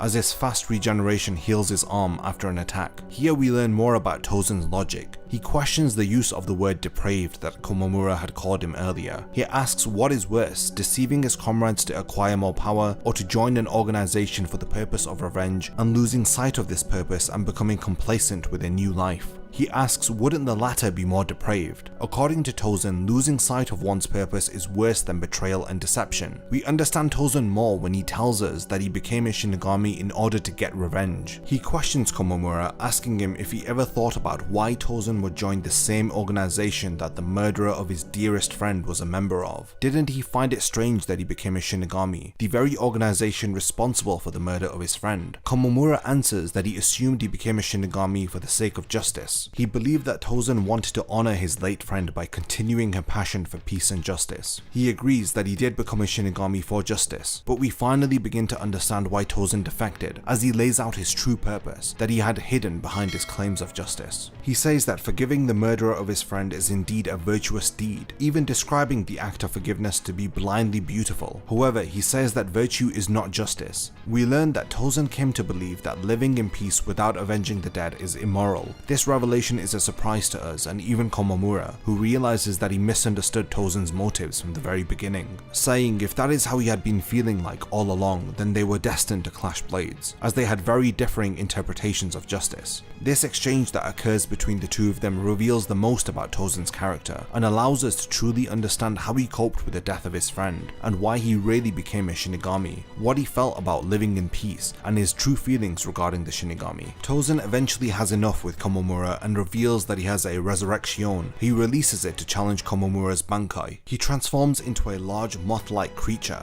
Thanks to this new form, he is able to see for the first time. He laughs maniacally. He becomes arrogant. It can be said that having eyesight seems to have validated his desire to acquire more power through holification. He sees the sky for the first time, blood for the first time. He can see the world now. When he sees Komamura for the first time, he demonstrates how much gaining eyesight has figuratively blinded him, as he says that his former comrade is even uglier than he had imagined. These actions are all justice according to Tosen. His friend loved the world. She became a Shinigami for two reasons, for the world she loved and for the sake of justice. Like I said before, Tosen became a Shinigami because he did not want her sense of justice to disappear from the world. He continued her heart's desire. This is what we the reader and Komamura are led to believe, but Komamura notices a falsehood in Tosen's reasoning. He thinks to himself that Tosen always spoke of the world that she loved, but he never himself stated that he loved the world. Komamura assumed it was because Tosen had come to hate the world. He understood why he would come to this conclusion. If you had lost someone dear to you in the way that Tosen did and received no justice for her murder, then you too would come to hate the world. Komamura was glad he did not try to to be a saint and pretend to love the world after he had lost his friend. It was for this reason that he decided to be a true friend to Tosen, stating that he wanted to be there for him through his sadness and happiness. Even if he went astray, he would bring him back. If he made a mistake, he would forgive him. And if he had nowhere to go to, then he would offer him refuge. He would go through these lengths for the hope that Tosen, who hated the world, would come to love it once more. Their friendship is impactful and tears at your heartstrings. Komamura's kindness was discarded like it was nothing. Tosen is incredibly ungrateful, and his justification for his actions are confused and muddled with notions that it was for the greater good. Just as Tosen is about to deliver the finishing attack to Komamura, he is caught off guard by Hisagi and impaled through his head. Hisagi comments on how Tosen had become a monster and is no longer like his prior self. Even with blindness, the Tosen of the past would have evaded an attack like this, but it appears that his newfound powers have led to his downfall. As Tosen lays on the ground after his defeat, Komamura admits that their relationship had been superficial up until now. The fact is, they were destined to battle, considering their clashing beliefs. He advises Tosen to no longer allow his desire for revenge to consume him. In his final moments, Tosen thanks Komamura, as his words leave him with tears in his eyes. His final request is to see Hisagi's face, but before he can see him, he is killed by Aizen. Tosen's view of the world, like I mentioned earlier, had a lot of confusion between right and wrong, but ultimately it is his sense of justice which leads him to follow the path that he does. He does not realize how much pain he causes Komamura and the others to feel with his betrayal. He misleads everyone up until his betrayal with his choice of wording and purposeful untruths that he states. In his final moments, the blind Tosen could finally see. As well as this, his views of justice and the world were given enlightenment through Komamura's words. He was blinded by revenge. He became a Shinigami but could not allow himself to live a peaceful life. He considered it to be wrong to live in peace, having forgotten his purpose, which was to avenge the death of his friend. I want to now further look into his justification for betraying the Soul Society and how he convinces himself that leaving with Aizen was the right thing to do. When Tosen reprimands Grimmjow for leaving Quickomundo with 5 Arancars without permission, we get a glimpse towards his justification for betraying the Soul Society. He condemns Grimmjow's actions to go on battle senselessly in Karakura Town by saying that he disrupted Aizen's peace, further saying that Grimmjow's actions lacked a cause or a purpose. He just went to scrap with Ichigo and the others for no apparent reason. Once again, his sense of morality and justice is reinforced into our minds, as he says that killing without purpose is just murder, but killing with a definitive purpose is justice. We can infer that Tosen's purpose is to maintain the peace. He aims to do so via the path with least bloodshed, so even if lives are lost while following Aizen, he deems them to be for the greater good. It is confusing, and it makes you question how somebody who desires peace and justice could form an alliance with a man like Aizen. I think that the 2 poems that Kubo writes for Tosen help to explain the reasoning behind his betrayal and his mental gymnastics that he uses to justify his actions. The first poem that Kubo writes for Tosen's character is featured within Bleach Volume 39. To err is human, to kill is evil. This poem reminds me of the flashback we are told with Hisagi, as he tells him about the fear of battle, that it is human to make mistakes, but to kill without purpose or having no fear for the consequences of battle is unjust according to Tosen. This idea of wrongful killing is once again reinforced by his opinions of Grimmjow's actions in chapter 213. He tells Grimmjow that killing without a purpose is murder, and killing with a purpose is justice. We can link this back to his poem, saying that making mistakes is human, but to do something as grandiose as killing without a real purpose, this is evil. This poem is also a commentary on the passing of his late friend, how she was killed without a purpose. It was a huge waste of life according to Tosen, especially if you consider her unfulfilled dreams and desires. She longed for peace and justice, but she was killed and no justice was given to her after her death. The second poem about Tosen is featured within Bleach Volume 44. People are evil. In order to falsely believe yourself to be just, you must inevitably falsely believe that someone else is more evil than you.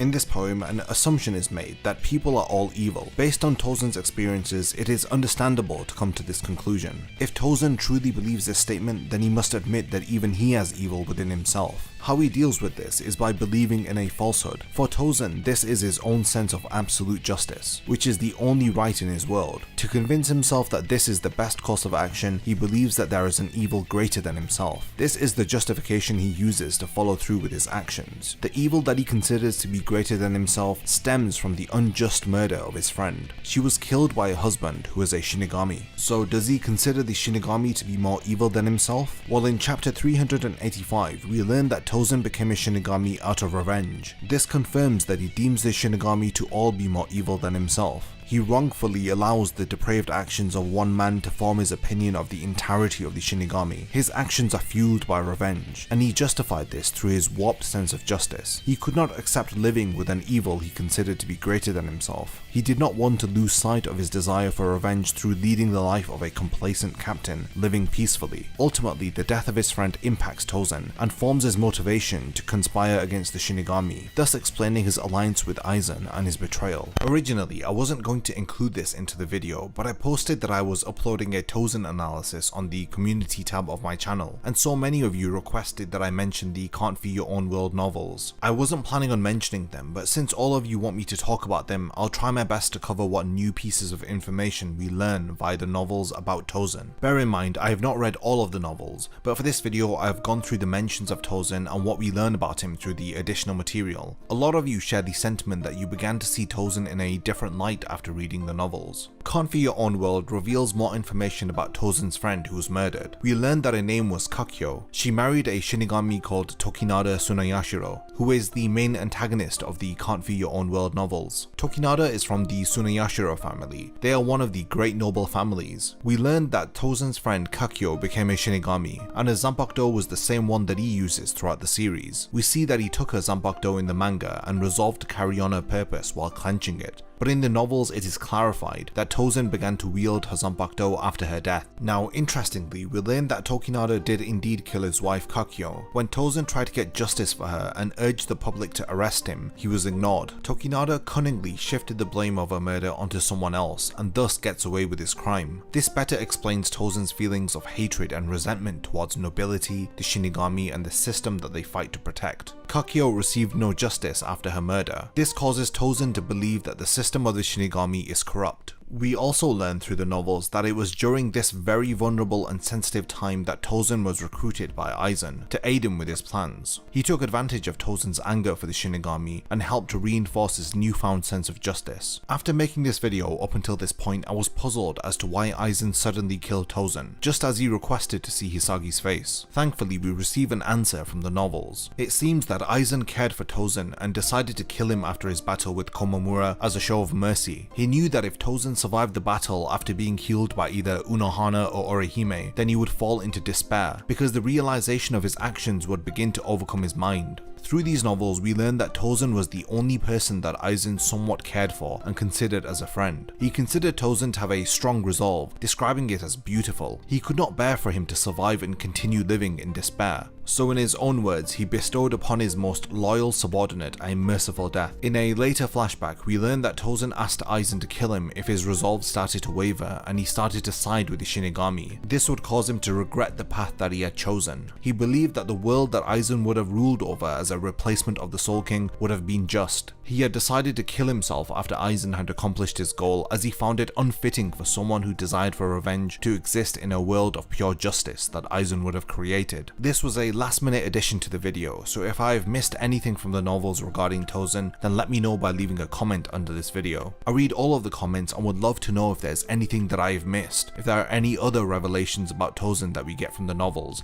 So with this segment done, I'm going to cut back to the conclusion of the video. While he was blind, he could see more than most. However, after gaining eyesight, he became blinded with arrogance. The one who followed the path of justice ended up being deceived by it, and led astray to commit atrocious acts, all for this false sense of justice. His entire character is riddled with inversions, which complement the complexity of his motives and desires. Tosen was a fascinating and nuanced character to break down and analyze. He may be one of the youngest members of the Gotei 13, but he is not to be underestimated. He is incredibly talented and very intellectual. This young, white-haired prodigy became the captain of the 10th Division in a very short span of time. So let's analyze how Toshiro Hitsugaya comes across as being very mature and serious, despite him having a very short stature, which makes people not take him too seriously. The primary aim of this video is to analyze the relationships that Hitsugaya forms, primarily with his Lieutenant Rangiku, his childhood friend Momo Hinamori, and the Shinigami who betray the Soul Society and belittle Toshiro Hitsugaya and played with his emotions, Sosuke Aizen. Through understanding the relationships that he forms and the backstory that we get from the manga, we can hopefully understand the growth that Hitsugaya's character goes through from the beginning to the end of the series. Hitsugaya makes his debut appearance in chapter 81 and in episode 24 of the anime. The most noteworthy aspect of his appearance is his incredibly short height, along with his very noticeable turquoise eyes which complement the chilling abilities of his zanpakuto. His distinctive white spiky hair leads to people who are close to him referring to him as Shiro-chan, which translates into snowy, which is a nice nod to the cold abilities that he utilizes. He is ridiculed by the other Shinigami within the Soul Society and even by his enemies when it comes to his height. He does sometimes get annoyed with these jokes, but when it comes to his enemies he gladly proves them wrong for underestimating him. Despite his position as a captain within the Gotei 13, he is looked down upon. The first reason, like I said before, is because of his height, and the second reason is because he is so young. I didn't call Hitsugaya a prodigy for nothing.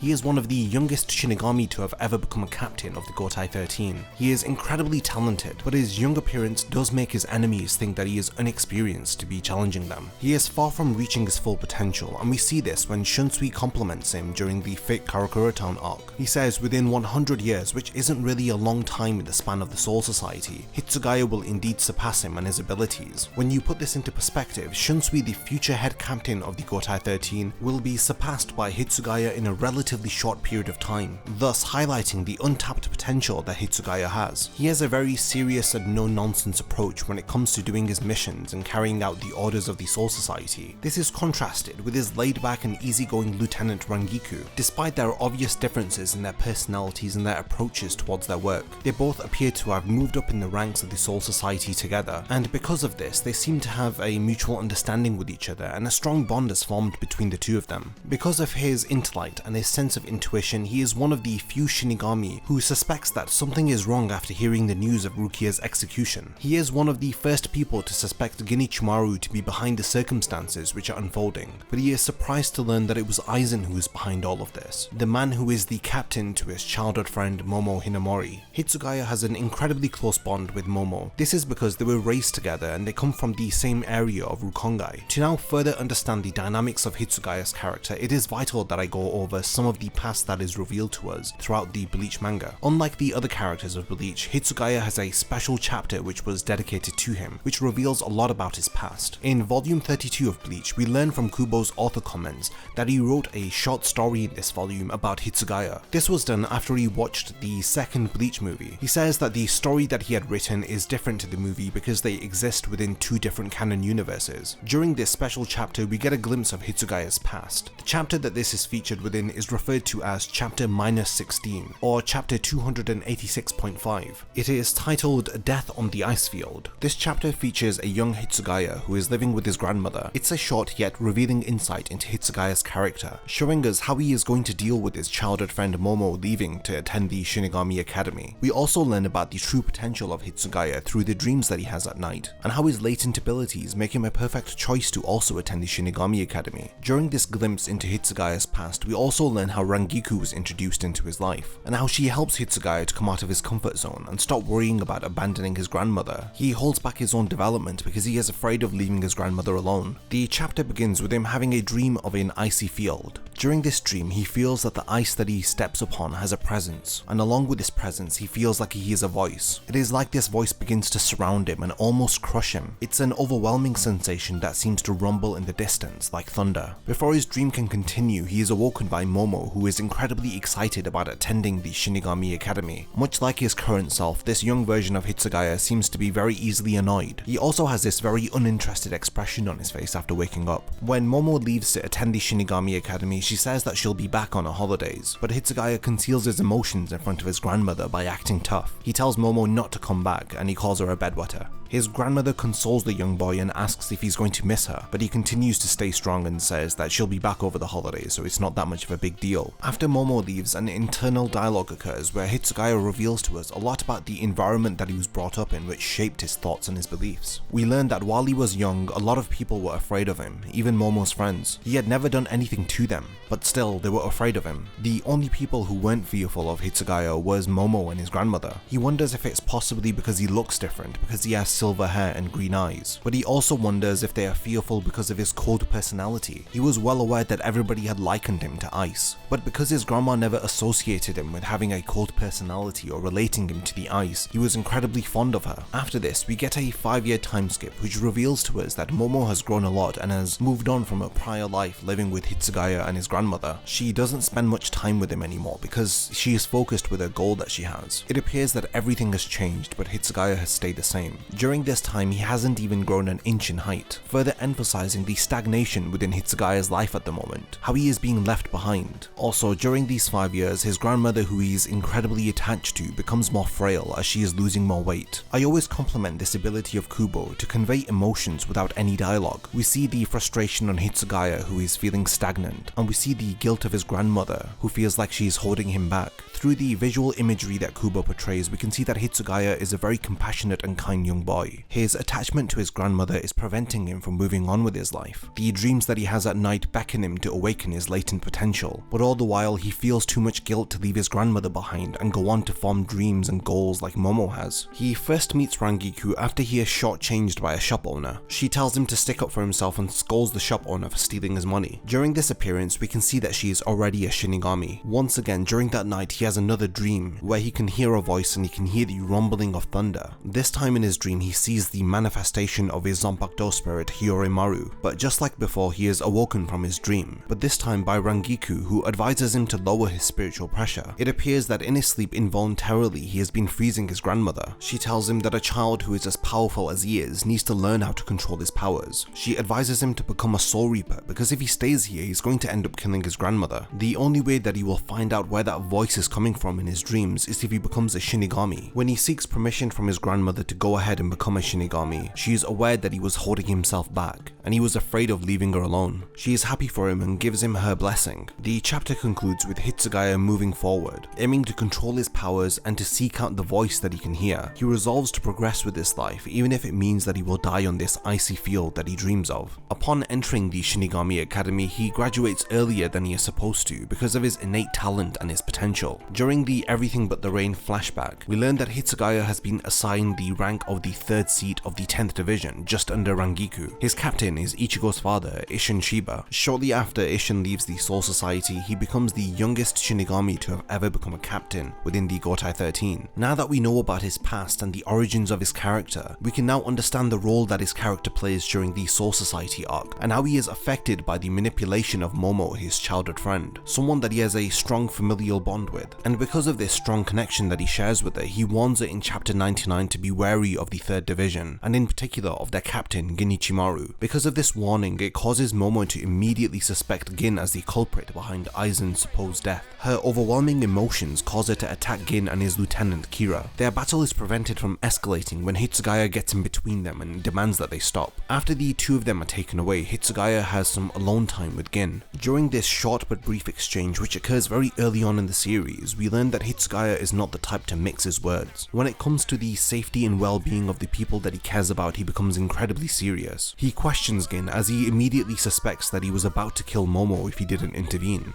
Gin tries to behave oblivious, but Hitsugaya gives him an immediate warning. Hitsugaya says that if he makes Momo bleed, then he will kill Gin himself. In chapter 130, he confronts Gin again after he releases his lieutenant from his cell. His suspicions that the two of them are behind the death of Aizen is credited to Hitsugaya's sharp sense of intuition and their suspicious behavior. Just before he is able to battle with Gin, he is interrupted by Momo, who points a sword at Hitsugaya. It appears that not only has she been manipulated by Aizen to be infatuated with him, she is also being manipulated by him through the letters that he left behind after his supposed death. In these letters, it reveals that Hitsugaya is behind the execution of Rukia, so that he may steal the Sokyoku in order to destroy the Serite and the entire Soul Society. Thanks to these letters, which appear as Aizen's dying words, Momo is convinced that Hitsugaya is the true enemy. At this point, neither Momo nor Hitsugaya know about Aizen's true intentions. He begins to think that Gin had forged the letter so that he and Momo would eventually kill each other. Here, it may appear that these two characters are bitter enemies,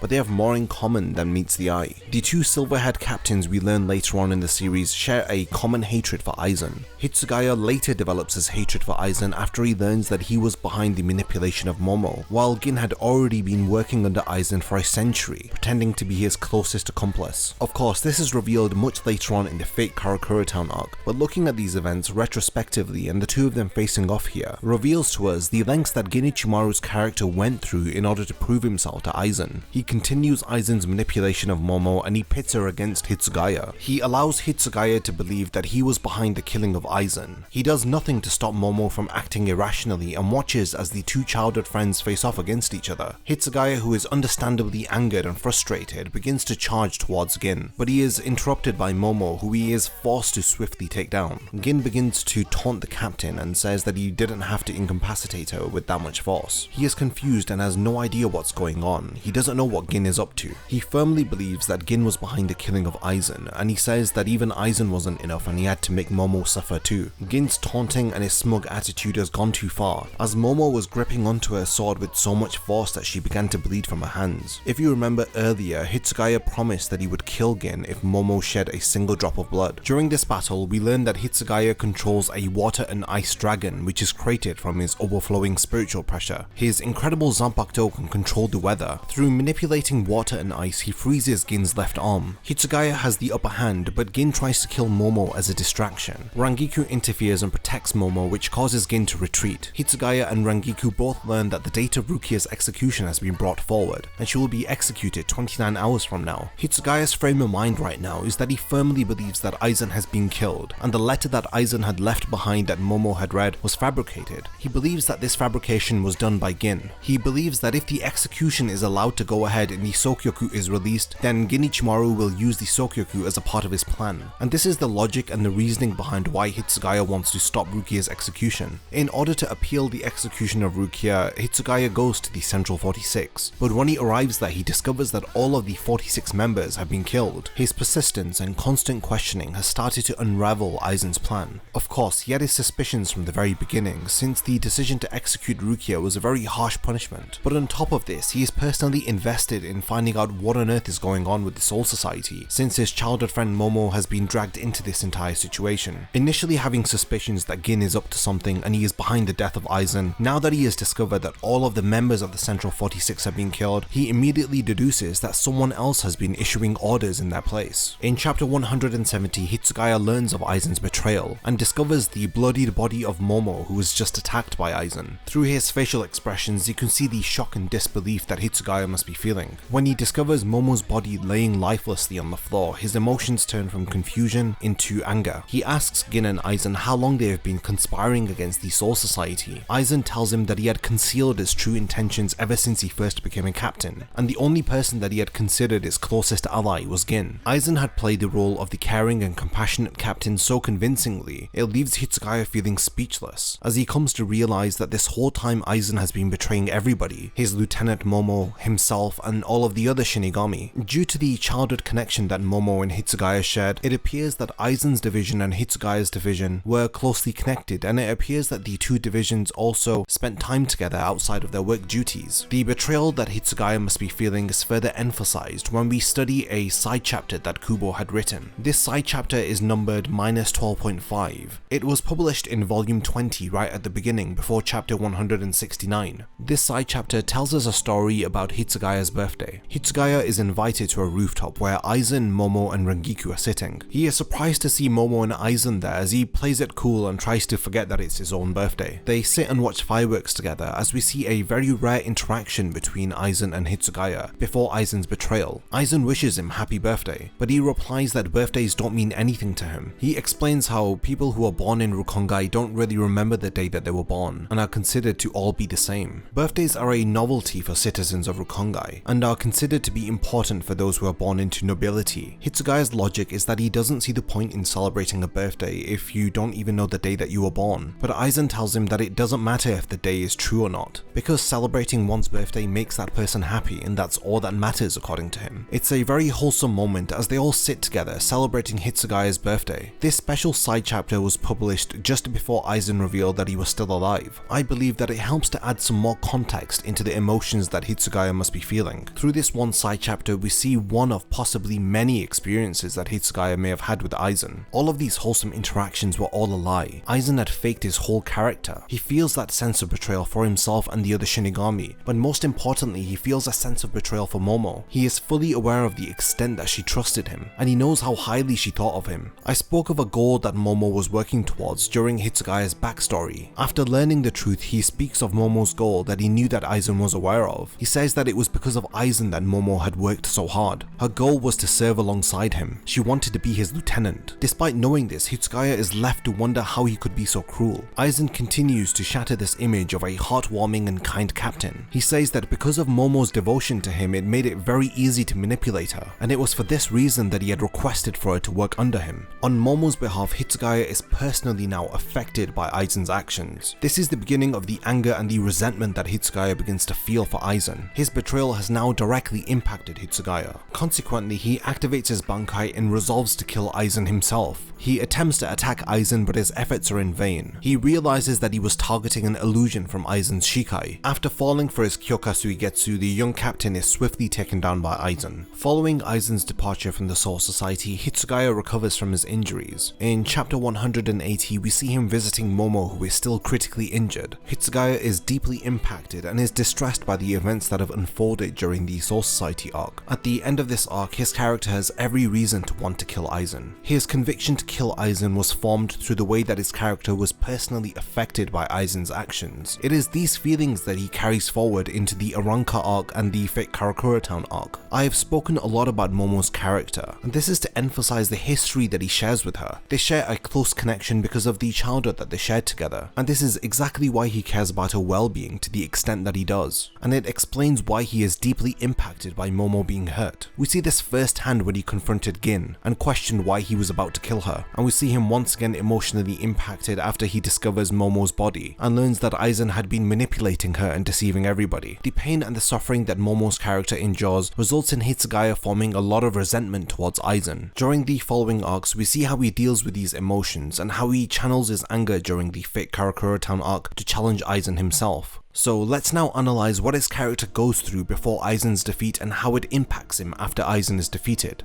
During the Arrancar arc, Hitsugaya leads a group of Shinigami to help Ichigo defend Karakura Town and to study as much as they can about the Arrancars before their upcoming battle. When Grimmjow and his Fracción attack, he battles against the Arrancar Xiaolong. He struggles with the Arrancar until the Gentei Kaijo seal is released, which was limiting his power. This results in a 5 times power increase, giving Hitsugaya the power to easily take down his opponent. In chapter 224, while Hitsugaya is speaking with the head captain, who is debriefing him on Aizen's plans and his true intentions, the head captain allows Momo to speak to him. Presumably, this is the first time that they are speaking since she was attacked by Aizen. She looks visibly exhausted, but she apologizes to Hitsugaya for doubting him, but he doesn't seem to care and is more concerned with how she is feeling. He advises her that she needs to continue resting. They playfully tease each other like their childhood days. Their playful banter ends with Hitsugaya reassuring her that he is not Toshiro anymore, he is Captain Hitsugaya. This seems to put a smile on her face, but unfortunately, just when things appear to be going back to normal, Hitsugaya is surprised to hear Momo question if he is going to fight Aizen. She continues to ask if he is going to kill Aizen, but then she immediately begins to plead with him not to kill Aizen. She still seems to have faith in him. Aizen's manipulation was very effective. She even begins to convince herself that maybe it was Gin who was convincing Aizen to do all of these wrong things. The head captain prevents her from saying anything else, but you can see the visible frustration and the anger on Hitsugaya's face. You can see that he feels incredibly helpless in regards to Momo's current condition. This is especially apparent through the imagery that Kubo draws of him clenching his fist. Aizen has moved on with his ambitions and his plans, but Hitsugaya has been deeply impacted by his manipulation of Momo. Scenes like this further add to the building frustration that Hitsugaya must be feeling. The emotions and the anticipation is building until he finally faces Aizen again during the Fate Karakura Town arc. In chapter 234, during the Arrancar's second attack, Hitsugaya faces off against the new 6th Espada Lupi. During this battle, we learn more about the way that Hitsugaya's Zanpakuto functions. He calls it the ultimate ice weapon, because even if it shatters, as long as there is water around it, then his abilities will always reform. What makes his Bankai so effective is that it can utilize all of the water within the atmosphere. During the Fate Karakura Town arc, these abilities are excellently utilized against the 3rd ranked Espada Tia Haribel. The primary ability of her Zanpakuto is water manipulation. While she is in her Resurrection, she is able to create and manipulate water, and this water is generated through the gill markings on her blade.